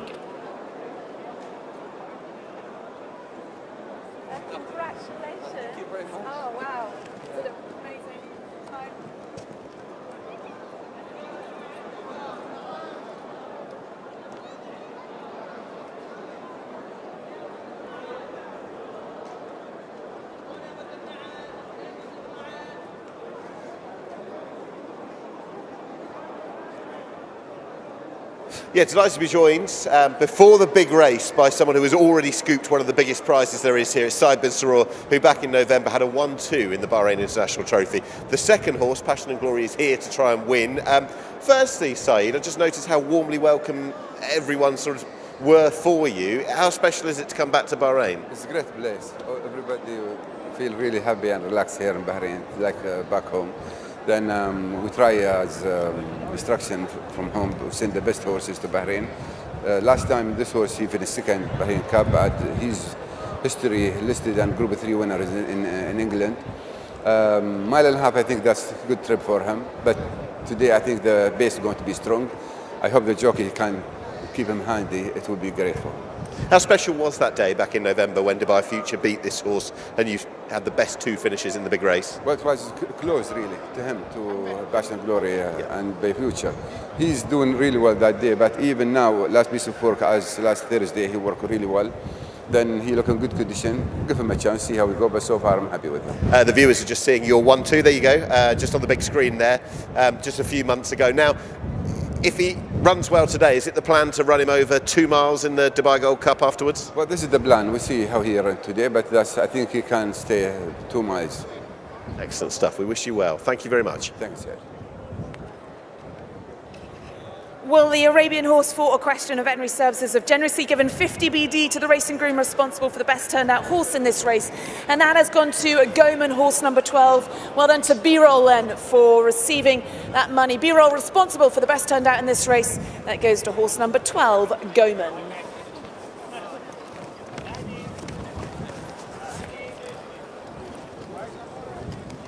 So we heard earlier from the connections about this race, how much it means to the local racing community here. And Nick, you join me. We have the Bahrain International Trophy, the Group 3 back in November. We have Crown Princess Cup, which is a listed race, obviously the prestigious or the important handicaps as part of the Bahrain Tour Series, but you really feel the King's Cup is the race, the trainers out here, the jockeys that are based out here, that's the one that they really want to be on the roll of honour and be part of the history of this race. Yes, and just watching that excellent interview that was conducted in the week with the leading rider, Neil Callan, who bids for a treble, what a choice to make between however many horses it was in there, 8 horses to be able to be made. He rides Zagato, who is the reigning champ, the defending champ, and you could just hear the animation in his voice when he was talking about that performance that day when that horse won this race, the King's Cup, and how much it means to be successful on the biggest stage of all. We know who's here watching as well. It's a very, very important event here in Bahrain. There we are. Here's Highness Sheikh Issa alongside His Highness Sheikh Ali here for this important event. Sheikh Issa looking for a treble this afternoon. The Al Adiak colours already been carried to victory in the Al Mithaq Mile and an earlier race as well by Gerard Mosse. And he's got Ray and Paul. Gerard Mosse and Alan Smith line up with Ray and Paul in this race. And Al Adiak carried to victory. They won the King's Cup back in 2018 and 2019. These colours. So it's been a few years, but you definitely wouldn't rule Ray and Paul out. He finished 3rd in the King's Cup in 2021. He's had 2 wins this season. He's a real consistent sort, and it's encouraging to see Alan Smith's yard in very good form when it matters. Completely. Longer distances wouldn't suit, so were it to turn out and to be in a stamina-laden test for those, and the likes of Ray and Paul would be likely to come to the fore. I can't really get to this race and not mention your absolute affection and love for number 8, Tawarek, who was 3rd here to Lucanda last month. Really, really strong form, rarely runs a bad race, 3rd in this race last year. You'd be expecting the same at least, wouldn't you? Rarely runs a bad race is an understatement. This horse is Mr. Consistent. I adore Tawarek. There he is in the picture. In the 9 races he's run in Bahrain, he's not finished out of the top 3. He finished 2nd in the Crown Princess Cup, as you said. He won the King's Cup. Adre de Vries, his jockey, in 2021 on Glen Falls. Adre de Vries obviously partners up with Fawzi Nasser in Dubai very successfully. He comes over for the big day here. He rode on King's Cup Day last year and he won it the year before on Glen Falls, and he's riding Tawarek here.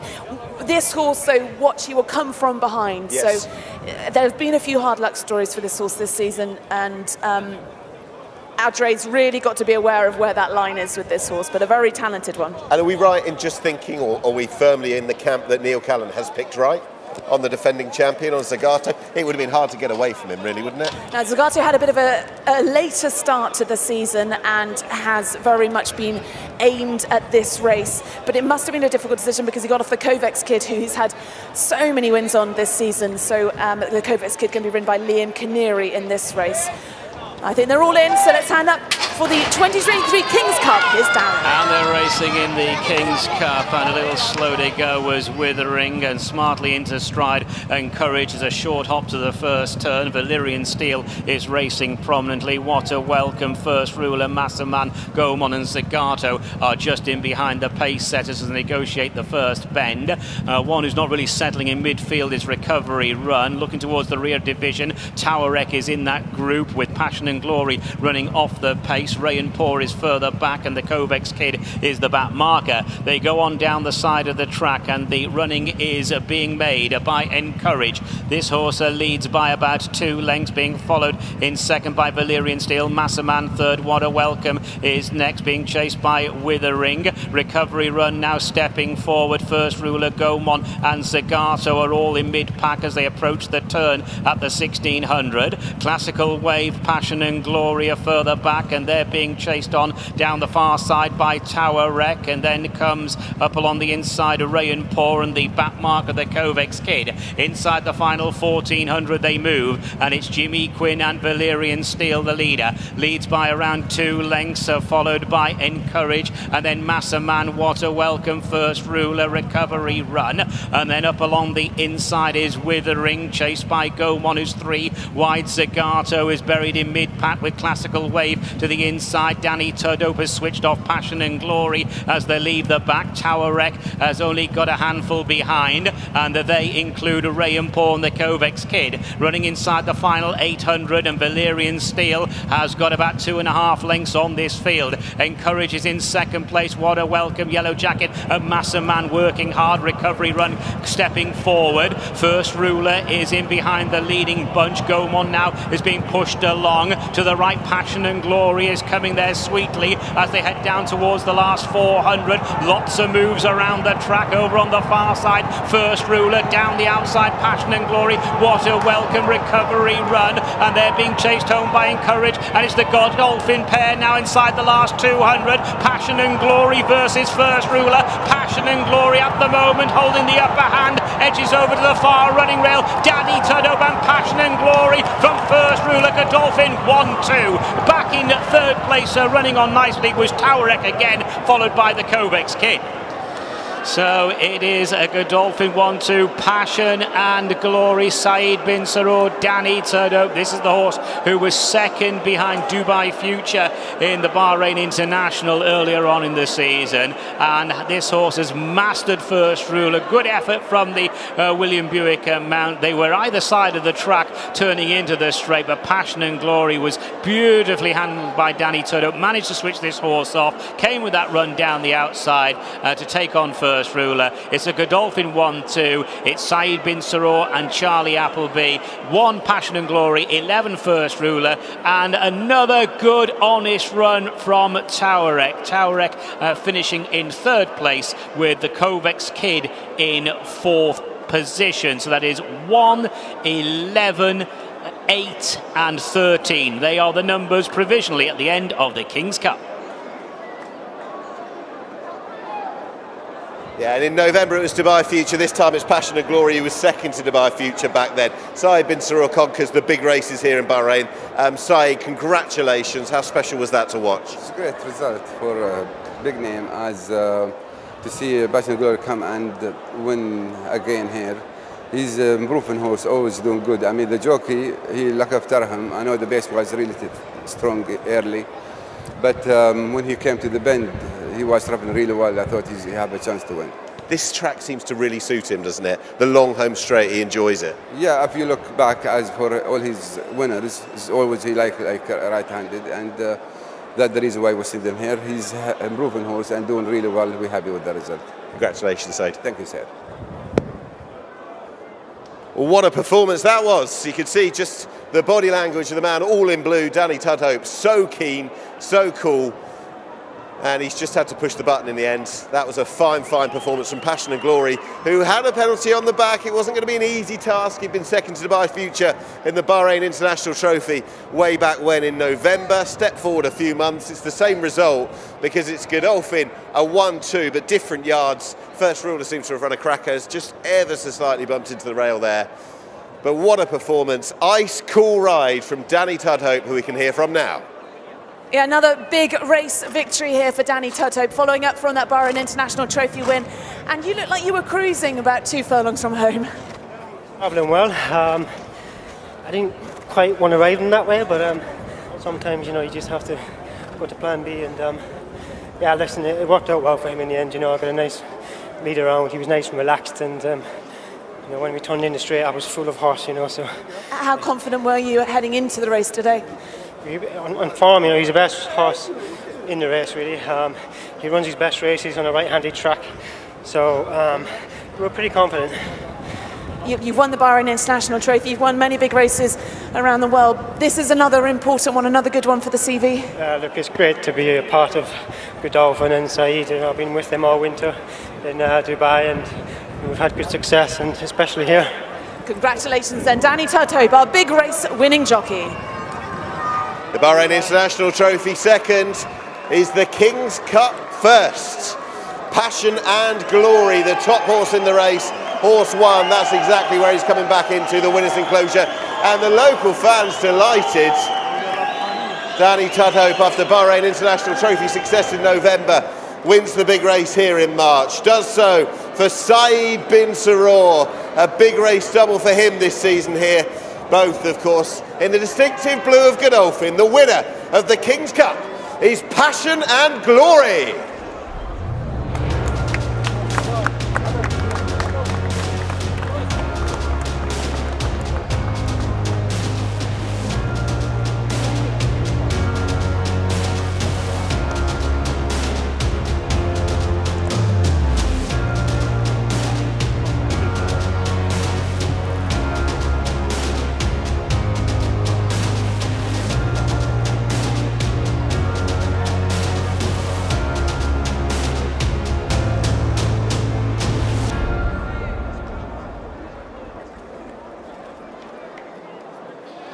So the result of the 2023 King's Cup. First, number 1, Passion and Glory. Second, number 11, First Ruler.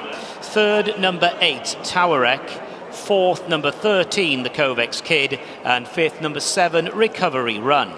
The distances are 1 3/4 lengths and 2.5 and 3.5 lengths. That's 1 3/4 lengths and 3.5 lengths.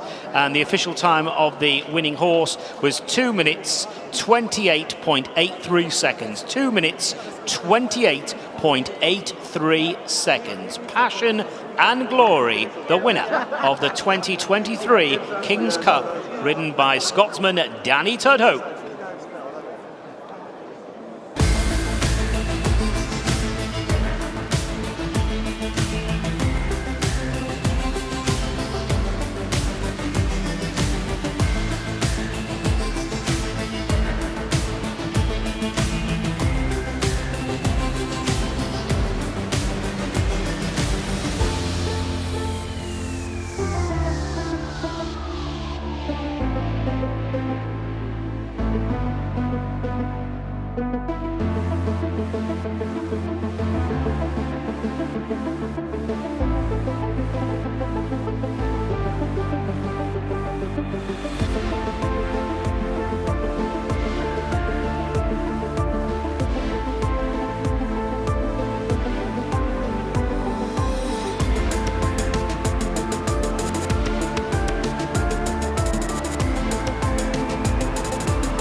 So we can now reflect a little bit on the 2023 King's Cup. Nick, elevated to listed status last year, so really getting international recognition along with the Al-Mathak Mile. 2 cracking races. How do you reflect on the afternoon? It's been a power hour, hasn't it? I've really enjoyed that. I thought, Modern News was a little bit disappointing. I'm not sure what would come to light in the Al-Mathak Mile. But I'm not going to be taking anything away from Byline, who went to Saudi Arabia. Gerard Mosse was worried about how he came back, how he would have travelled back, but you wouldn't worry the way that he's won there. He travelled beautifully, and Gerard Mosse just so smooth to go and go and win one of the big races. We're building up to the trophy presentation here for the King's Cup, which could be taking place just as we're speaking here, the trophy presentation for the King's Cup. Just very quickly, Nick, reflecting on the King's Cup. Normal service resumes. We expected a Godolphin winner here today at some point, and we got it with passion and glory. We did. Danny Tudhope's just come up. Saib is here as well. He'll be receiving his trophy, so we'll keep it short and sweet. There we are. I tell you what, he loves the right-handed track with the long home straight. Yes, he had the penalty, but on his second alone to his stablemate Dubai Future in the Bahrain International Trophy, he had a big chance of going and winning this. Danny Tudhope has ridden this horse beautifully. He won the big one in November. He's done it again in March. An outstanding 1-2 for Godolphin. They've conquered all of the Gulf. Well, thank you very much to His Highness Sheikh Ali bin Isa bin Salman Al Khalifa, who's presenting the trophy here, the Minister of the Royal Courts of Affairs, and presenting the trophy to our winning jockey Danny Tudhope, our winning trainer Saib bin Saror, and obviously representing the winning owner Godolphin. Well done to Passion and Glory then, victorious in the 2023 King's Cup. And thank you to Connections then for coming up, receiving the trophy up here on the balcony. And Nick, it's been a day that has really created a buzz here. There's an atmosphere here that you do not have perhaps in some of the more regular meetings. Yeah, we've had obvious international success with that 1-2 for Godolphin in the concluding race. Danny Tudhope, well done. He's just about to... Tell you what, Danny, come in. Should we leave the last word for you? Just how special was that to come and collect your trophy in front of with the royal family in front of the grandstand here? Yeah, it's amazing, to be honest. It's been a lucky track for me, and had good success around here, and it's a great place to come. I love it. He travelled so beautifully, didn't he? Yeah, I didn't. I wanted to jump good and be handy, but he sort of anticipated the start, and then anyway he fluffed that up. It was Plan B after that, and it was quite a messy race in front of me, and I was able to just keep out of it and get him relaxed, and yeah, he picked up well. Well, we knew that Godolphin would be sending over a strong team today. 3 runners, they've had such huge success here, obviously winning the Bahrain International Trophy, victorious with your Passion and Glory, 1-2 for Godolphin. But the home challenge was strong, in Tuareg finishing in third. What have you made of the international scene here? It's brilliant, every time we come out here they look after us so well, and it's a great place to come, So the racing is great as well, It's getting better every year, and yeah, it's a lovely place to... Well, no doubt. We'll see you at the Bahrain International Trophy back here in November. Well done to Danny Tudhope, winning the 2023 King's Cup. It's goodbye for us, and see you soon.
So we've still got one more race to come here this afternoon. We're just waiting for the official weighed-in to come from the scales. That hasn't been announced yet, but one more race to come, and that is a domestic Grade 1. It is the King's Cup for the locally bred thoroughbreds. So let's take a look at the field for the 2023 King's Cup for the locally bred thoroughbreds. They're going 2,400 metres once again, 1.5 miles. It's a domestic Grade 1. Number 1 is Al Tariq and Adre de Vries. 2, Aslan and Ibrahim Nada. 3, Battle of Talus and Gerald Mosse. 4, Epic, winner of last year's Derby, third in this race last year, and Stefan Lajaj rides. 5, Sinjar Abdullah Faisal. 6 is Horatio and Edison Rodriguez. 7, Tariq and Marcelo Juras.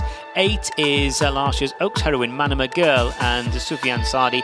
And 9, Bint Al Jazeera, Neil Callan aboard.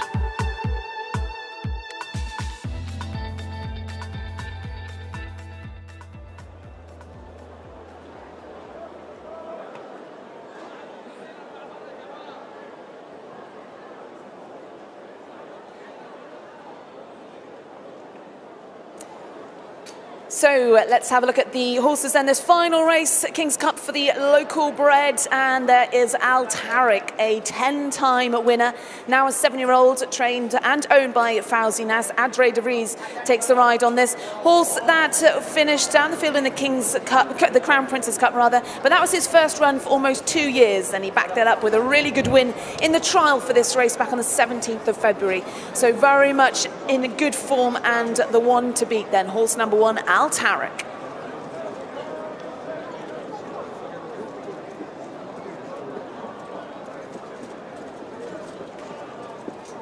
Number 2 is Aslan. Aslan, partnered by Ibrahim Nada, was well beaten when last seen. Has got a few placed efforts in the book in recent weeks. That's number 2, Aslan.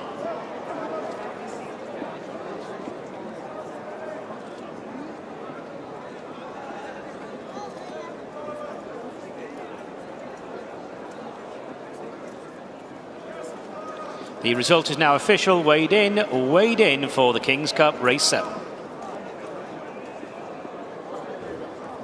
On his toes then, horse number 3, Battle of Talus, the mount of Gerard Mosse, fresh from success in the Almathak Mile for trainer Alan Smith. Horse has won 2 of his 5 starts this season, finished 3rd in the Crown Princess Cup, and then 4th in his latest run back on the 17th of February in that trial behind Al Tariq. So horse number 3 in the Al Adiat Racing colours, Battle of Talus.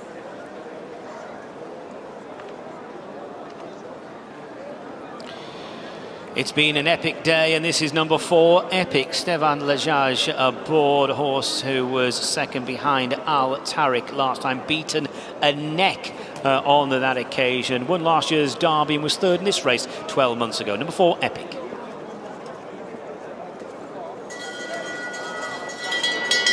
Horse number 5 is Sinjar in the Al Nawaif colours for trainer Abdullah Kuwaiti. Abdullah Faisal rides this horse. Sinjar stepping up in class today, having finished 4th behind Black Shadow on the 17th of February. Horse 5, Sinjar.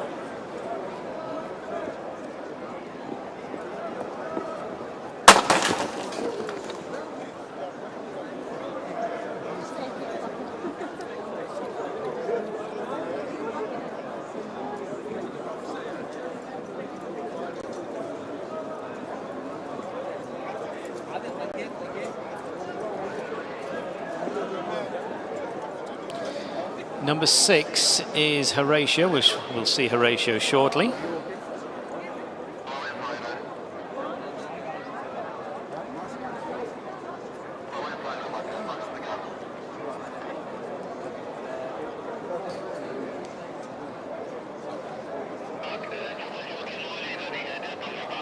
And there is number 6, Horatio. Horatio representing Al Adiat Racing and Alan Smith. This horse was well beaten last time in the Derby, won by Van Halen. That's number 6, Horatio.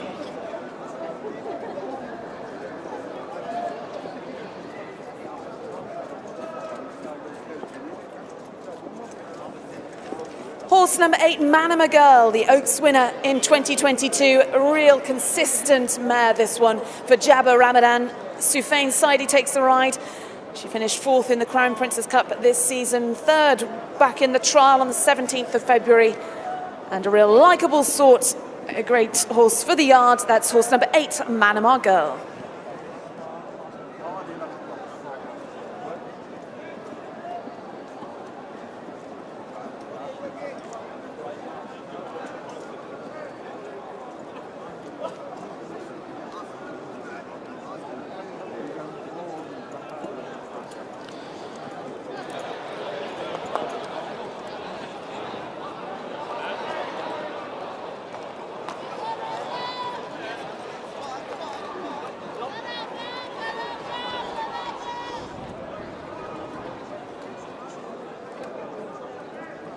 There is a number 7. This is Tariq. Tariq, partnered by Marcellus Juras, was 4th last time, beaten quite a few lengths. That was last week over the mile, up to a mile and a half here, 2,400 metres. That's number 7, Tariq.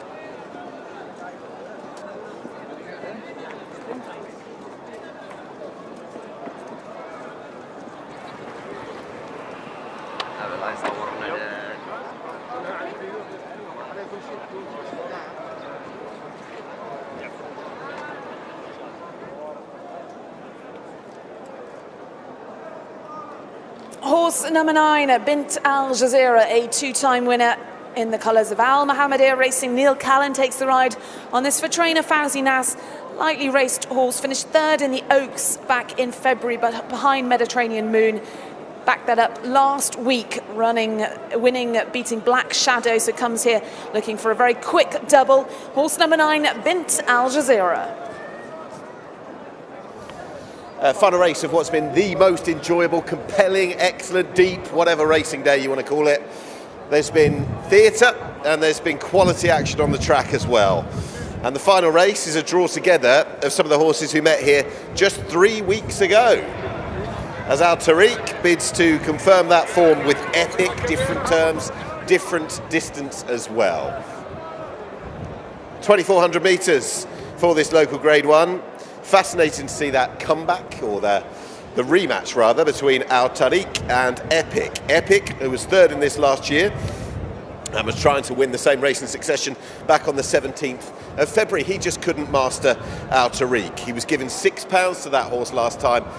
Well, the weights have been completely wiped out on this occasion, so they meet off levels, and given the fact that it was just a neck between them, it should just be that Epic beats him. But will it be as simple as that? We'll find out. Al Tariq, who was having a marked step forward last time from his comeback run of 2 years the time before.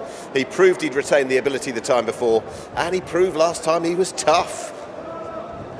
Stablemate Epic got to him, and actually I think went past him, but he wasn't for beating him. There is Al Tariq. And I know that Adri Rees, back here in Bahrain for the first time in a year, was looking forward to this ride in particular a little bit later on. He's had a fine week going back to Super Saturday at Meydan. He hasn't struck just yet, but he's got a fine time in the offing on this horse, I think, who's pretty straightforward and he's solid. And I think actually over that little bit further, I think he might even be that little bit better as well. Epic, as they meet off levels, a horse who won 5 times last year but hasn't won this year, has got to be a player. A horse with an excellent strike rate, and it might just be that those two fight out the finish again. The wind's whipped up again. The crowd have enjoyed some super action, passion and glory, beating First Ruler in our previous race, the King's Cup. That was fantastic. They're sticking around though to get that really good vantage point as the stalls will crash open right in front of the grandstand here down in the village, which is great to see.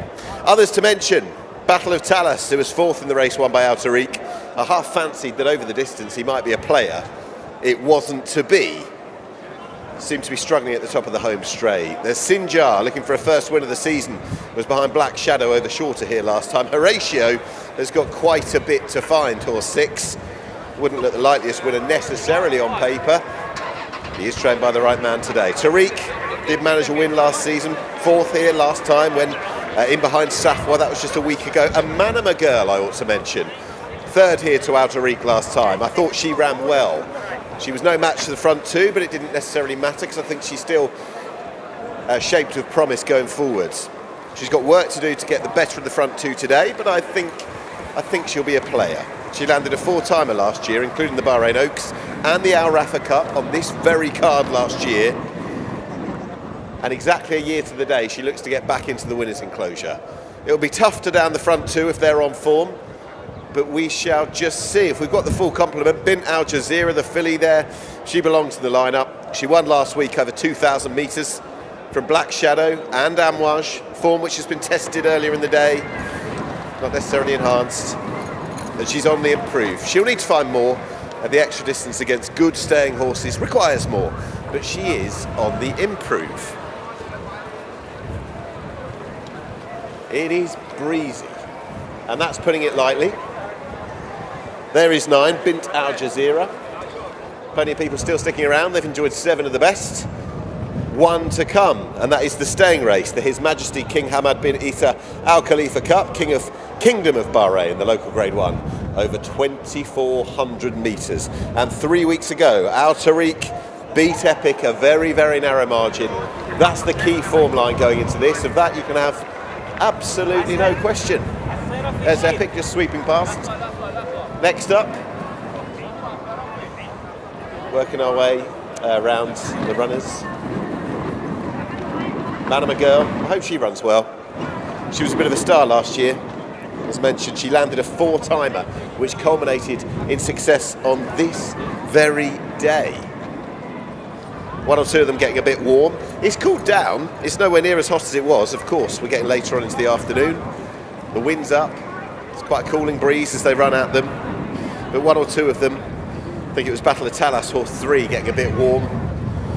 They're circling around just before the race. Okay. Last time out, that 2,200 metre race where Al Tariq proved he's back to where he was. He was successful in this race 3 years ago, I think, and he bids to win it again. Last time out, he proved that even after a 2-year absence going into this season, he was still a force. And he's got to confirm it again, but the weights are different this time, Darren, and it does favour Epic. I wonder if it'll be those 2 that fight out the finish. Excellent calls today as we hand up to you for the last. Well, Nick, yeah, the form is strong for this division between Al Tariq and Epic. That was an epic race last time, wasn't it? Epic then, last year's Derby hero, 3rd in this race 12 months ago. Al Tariq's been in this winner's circle on this day in the past, winning this very race, 3 years ago, 2nd 2 years ago. So runners then about to move up into the starting stalls for this domestic Grade 1, the King's Cup for the locally bred thoroughbreds over the 2,400 metres. Stalls team at the moment working on, I suppose it's fair to say, one of the outsiders, Tariq, and Marcellus Juras, and Tariq's just kicking out there, due to go into stall number 4, the blindfold fitted. So it's excellent that this start is right in front of the enclosures. Great view of the start, and it's a unique experience when you go racing to have a good close-up of the scene at the starting stalls and what goes on at the start. Now, it looks as though the stalls team have won the day with Tariq. So Tariq is in. Al Tariq about to go into stall number 9 on the outside. Al Tariq is in. Epic has gone forward. And there's still to move up now Sinjar. Over in stall 1, Horatio has moved into place. Bint Al Jazeera is in. It's been a wonderful day for Al Adiat Racing, Alan Smith and Gerald Mosse.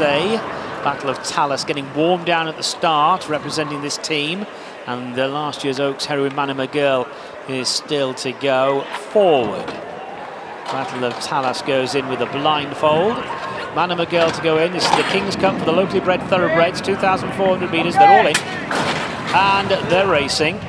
And Bint Al Jazeera began smartly for Neil Callan down the centre. Battle of Talus prominent, Al Tariq on the wide outside as they go on towards the turn. First bend, really competitive stuff around the first corner, and it's Horatio nipping up the inside. From stall one, Horatio has got the lead. Bint Al Jazeera second, Aslan black and white jacket to the inside. Al Tariq and Manama Girl follow. Then comes Epic, and Battle of Talus is next. Sinjar is off the pace, and the back marker is Tariq. They go down the side of the course with 2,000 metres still to go, and Horatio's got about 5 lengths clear. Bint Al Jazeera and Aslan dispute second place. Manama Girl is in a line of 3 for 4th position. Manama Girl's on the inside of Al Tariq and Sinjar. Battle of Talus and Epic are next, and Tariq is wagging the tail of this field as they move on inside the final 1,600. Going on down the far side, it's still Horatio the leader. Horatio by almost 2 lengths. Second place Bint Al Jazeera,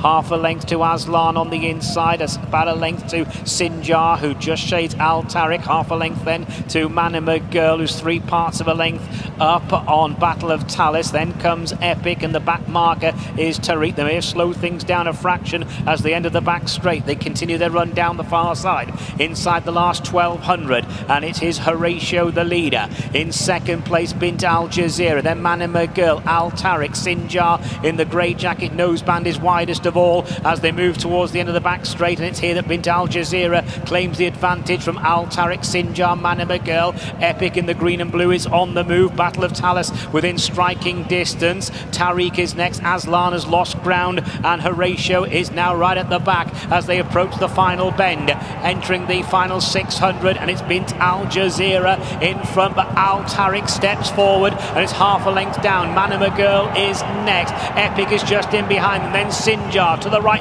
Battle of Talus tries to come home well for Gerald Mosley, but now hangs under pressure. They run inside the final 400 metres. Here is Epic to the outside to lay down a big run now. Epic from Al Tariq, Bint Al Jazeera, and the filly Manama Girl's just in behind them. They head down inside the final 200, and it is Epic from Al Tariq on the wide outside. Manama Girl is trying to come home well. It is Epic finding plenty in front as they go close home. Epic by about a length. It is Epic at the end of an epic finish. Epic the winner. Second place, probably just Al Tariq from Manama Girl. Just in behind them, Bint Al Jazeera crossed the line alongside Battle of Talus. So it is Epic's day today. Epic, who was second to Al Tariq when they met here a few weeks ago, third in this race 12 months ago, won last year's Derby, and Epic was just too strong in that final drive to the line. I thought the mare was going to come with a big run there. Manama Girl down the outside. She has run a mighty race. She's probably just lost out for second. Al Tariq has got second. Manama Girl in third, and in behind those was Battle of Talus. Epic takes out the King's Cup for the locally bred thoroughbreds. Yeah, and he's back into the winner's enclosure. It is the same 2 who have finished first and second, it would seem, from last time. But this time, on a different day, a different trip, and with the terms changed, revised, the placings have been as well. Epic, who's got back into the winner's enclosure for the first time this season. Don't forget, he was a 5-time winner last season, just tracking through the pace set by Bint Al Jazeera, the filly. She was about to cave to more experienced rivals as the battle-hardened ones came to the fore. Just wonder whether Manama Girl, who was looking to get back into the winner's enclosure for the first time herself, got ever so slightly checked there. She's run very well, and she opens doors for herself by running well at this trip as well. But Epic was there to prove that the £6 swing back in his favour was there to beat Al Tariq this time. And I don't think Al Tariq's run a bad race whatsoever. He's probably run to a similar level as when beating the other one last time. That said, the 4th and 5th, the proximity between them and the first set of horses here, quite small this time. So we'll see, maybe not. But in truth, £6 in favour of Epic is swayed in favour of that man's horse, Forzinas, from the other horse he's got, Al Tariq, who's finished in second. Seems to have given best. Some exuberant celebrations as well from Stefan Lajaj. He knows this horse very well, and he's a winner again. Yes, an absolutely delighted jockey here, Stefan Lajaj. Well done. That meant a lot to you. Thanks. Yeah, a lot. I think The last big race I won here was the same, 2016. So glad. I'm very happy to win for this new owner. Last time I ride the other one, this time this one. Win with both, it's a good feeling. But I knew today I have a big advantage with the weight. So I took it. And he really battled hard. He's got a real heart, this one. Sorry, I don't get you. He really battled hard for you. He really fought. Yeah, it took time actually this year to become on his top, and then he get Tariq who's a champion. Last time he give weight every time to everyone, so today was much better for him. And as you say, he have a big heart, and he do it the right day. I'm happy. And on the right day, absolutely, because it means a lot to you to get victory on a big day like King's Cup Day. Yeah, I think make happy everyone, and me first, so that's the most important. Well done then to our winning jockey, Stefan Lajaj, in the colours of Bin Isan Racing. For trainer Fauzi Nas, Epic wins the King's Cup for local horses. Well, his appropriate aim, because every time he turns up in a race, he has a good battle, it seems, these days without Tariq. An epic battle, and on this occasion, he's come out on top to gain success for the first time since last season. 5 times the winner last year. He's back into the winner's enclosure, Stefan Lajaj. The goggles have gone, but the smile, it'll take a while before that's wiped off. Well done to Fauzi Nas and owners Bin Isan Racing, the winner of the final race on the most enjoyable day, Epic.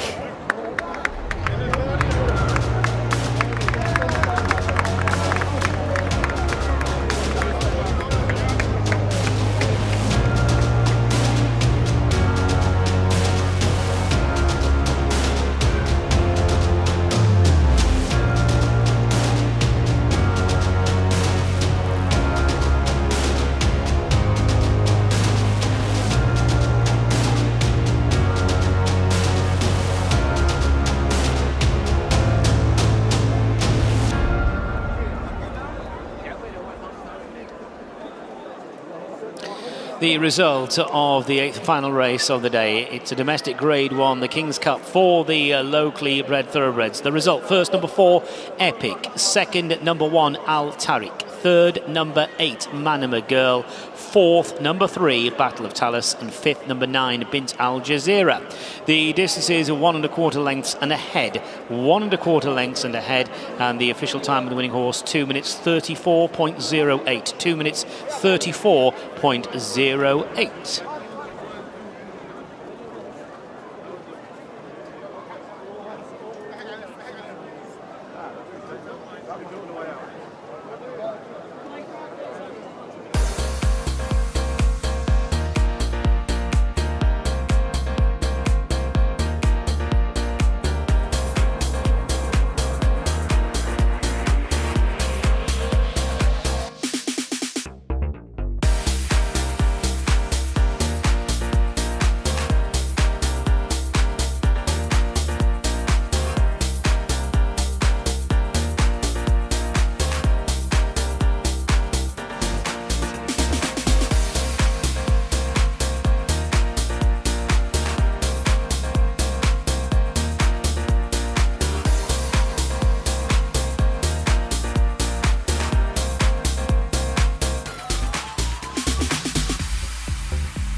Okay, ready? So we come to the trophy presentation for our final race. It is His Majesty King Hamad bin Isa Al Khalifa Cup, the King's Cup for the local bred horses. Victory went to Epic for trainer Fawzi Nas and jockey Stefan Lajudge.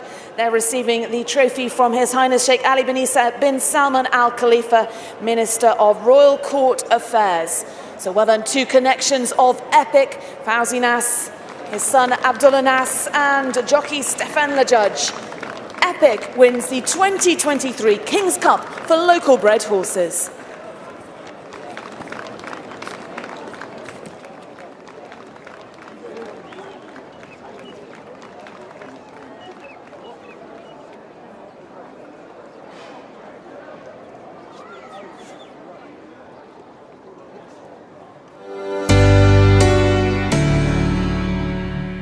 And they're inside the final 200. It's Kohelen Umzareya stretching away, and the champion is in front here. He's going to be crowned champion again. Kohelen Umzareya rules the Arabian bred tree in Bahrain. 200 metres left to go, and Mudalal has been all over Bahrain, was wide into the straight, edges over to the far running rail, but now looks to be in command with 100 metres left to gallop, and it's Mudalal in front. Mudalal, this ultra consistent galloper in the hands of Neil Callan. Another one for Mudalal, another one for Neil Callan. They're inside the last 200. Afbar has taken over from the ghost ship Nahi, and then coiled and ready. Andante is running on widest of all. Afbar still has the advantage though as they go to the finish. It is Afbar who wins. They're heading down towards the last 200. Rebel at Dawn has now hit the front from four-wheel drive. Abago Joe, fighter pilot, is trying to come home really well. 100 metres left to gallop, and it's Rebel at Dawn by about a length. Abago Joe is trying hard to claw back that advantage. Rebel at Dawn the winner. American flag, noble mark of respect, now rushing home down the outside from Arctic Emperor. 200 left to travel, and it's American flag still leading from noble mark. American flag by a margin of around about a length and a half. Noble mark is trying hard, but American flag has made virtually all but Gerald Mosse. American flag the winner.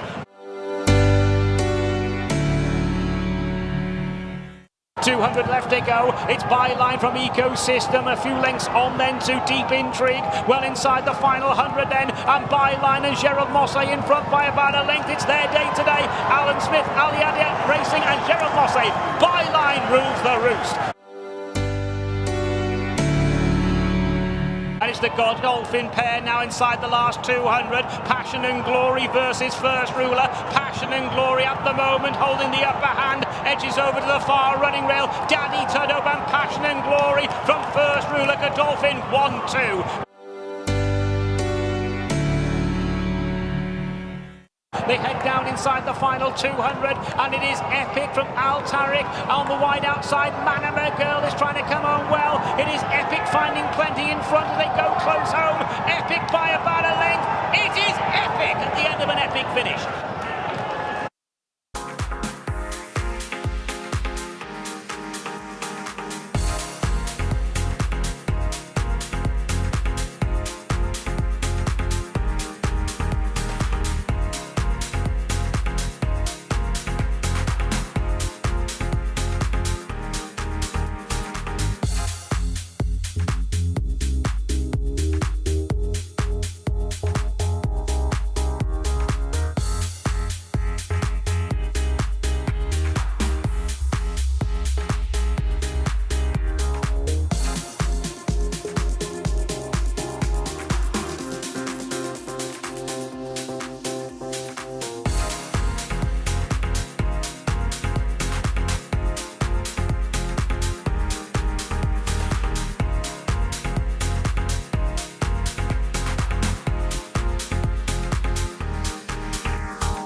Well, 2023 King's Cup Day comes to a close, and Nick, this is your first time at this big day. What did you make of it? What did you make of the atmosphere? Well, firstly, I've got delusions of grandeur being anywhere near a trophy presentation here, because I won't be anywhere near it, but I thought it was fantastic. We started with very warm, still weather. It's turned a bit, but the action on the track was outstanding. I think the two feature races, the first one by byline and the second, of course, Passion and Glory, will come to lived up to expectation and more. We'll start with the Al-Mithaq Mile, which is the first international listed race. We saw race number 6, and byline, not surprising now you look back, the horse went and ran in the Al Neom Cup, the Neom Cup rather, and Saudi Cup Day. They've got to think a lot of a horse to take it over to Saudi and run on such a prestigious day. Finished 8th that day, but coming back into arguably easier company today. And Alan Smith, trainer, and Gerard Mosse, jockey, proving to be in fine form, in right peaking form on an important day like today. Yeah, they're irresistible. I didn't actually think he ran too badly in Saudi. Gerard Mosse, having had a winner the time before with American Flag, spoke to us afterwards, and he did say there was a bit of a worry about the horse coming back from Saudi, how he'd be. It's not that long ago, it's only 2 weekends ago, and he proved his well-being. And it was quite a smooth progress before he went on and put the race to bed. And it was a good result for the locals, that, because Modern News was a bit of a hot pot for Godolphin. Listen, I don't know if something's going to come to light, but it didn't happen. I was just thinking, or looking back at the statistics, Godolphin have won every single race that they've fielded runners in Bahrain this season. Bahrain International Trophy, 2 winners on Crown Princess Cup Day. So Modern News, huge expectations. He was a hot favourite for the race. So disappointing, but then we moved on to the King's Cup and normal service resumed. 2 runners in it for Godolphin, and they finished 1-2. Yeah, they weren't on the canvas too long, were they, Godolphin? As I mentioned earlier, not content with dominating one side of the Gulf. They'll come across here to Bahrain, and maybe over the next coming years or so you'll be here, they might just field even stronger horses throughout as the competition gets greater, the prizes get richer, we'll see.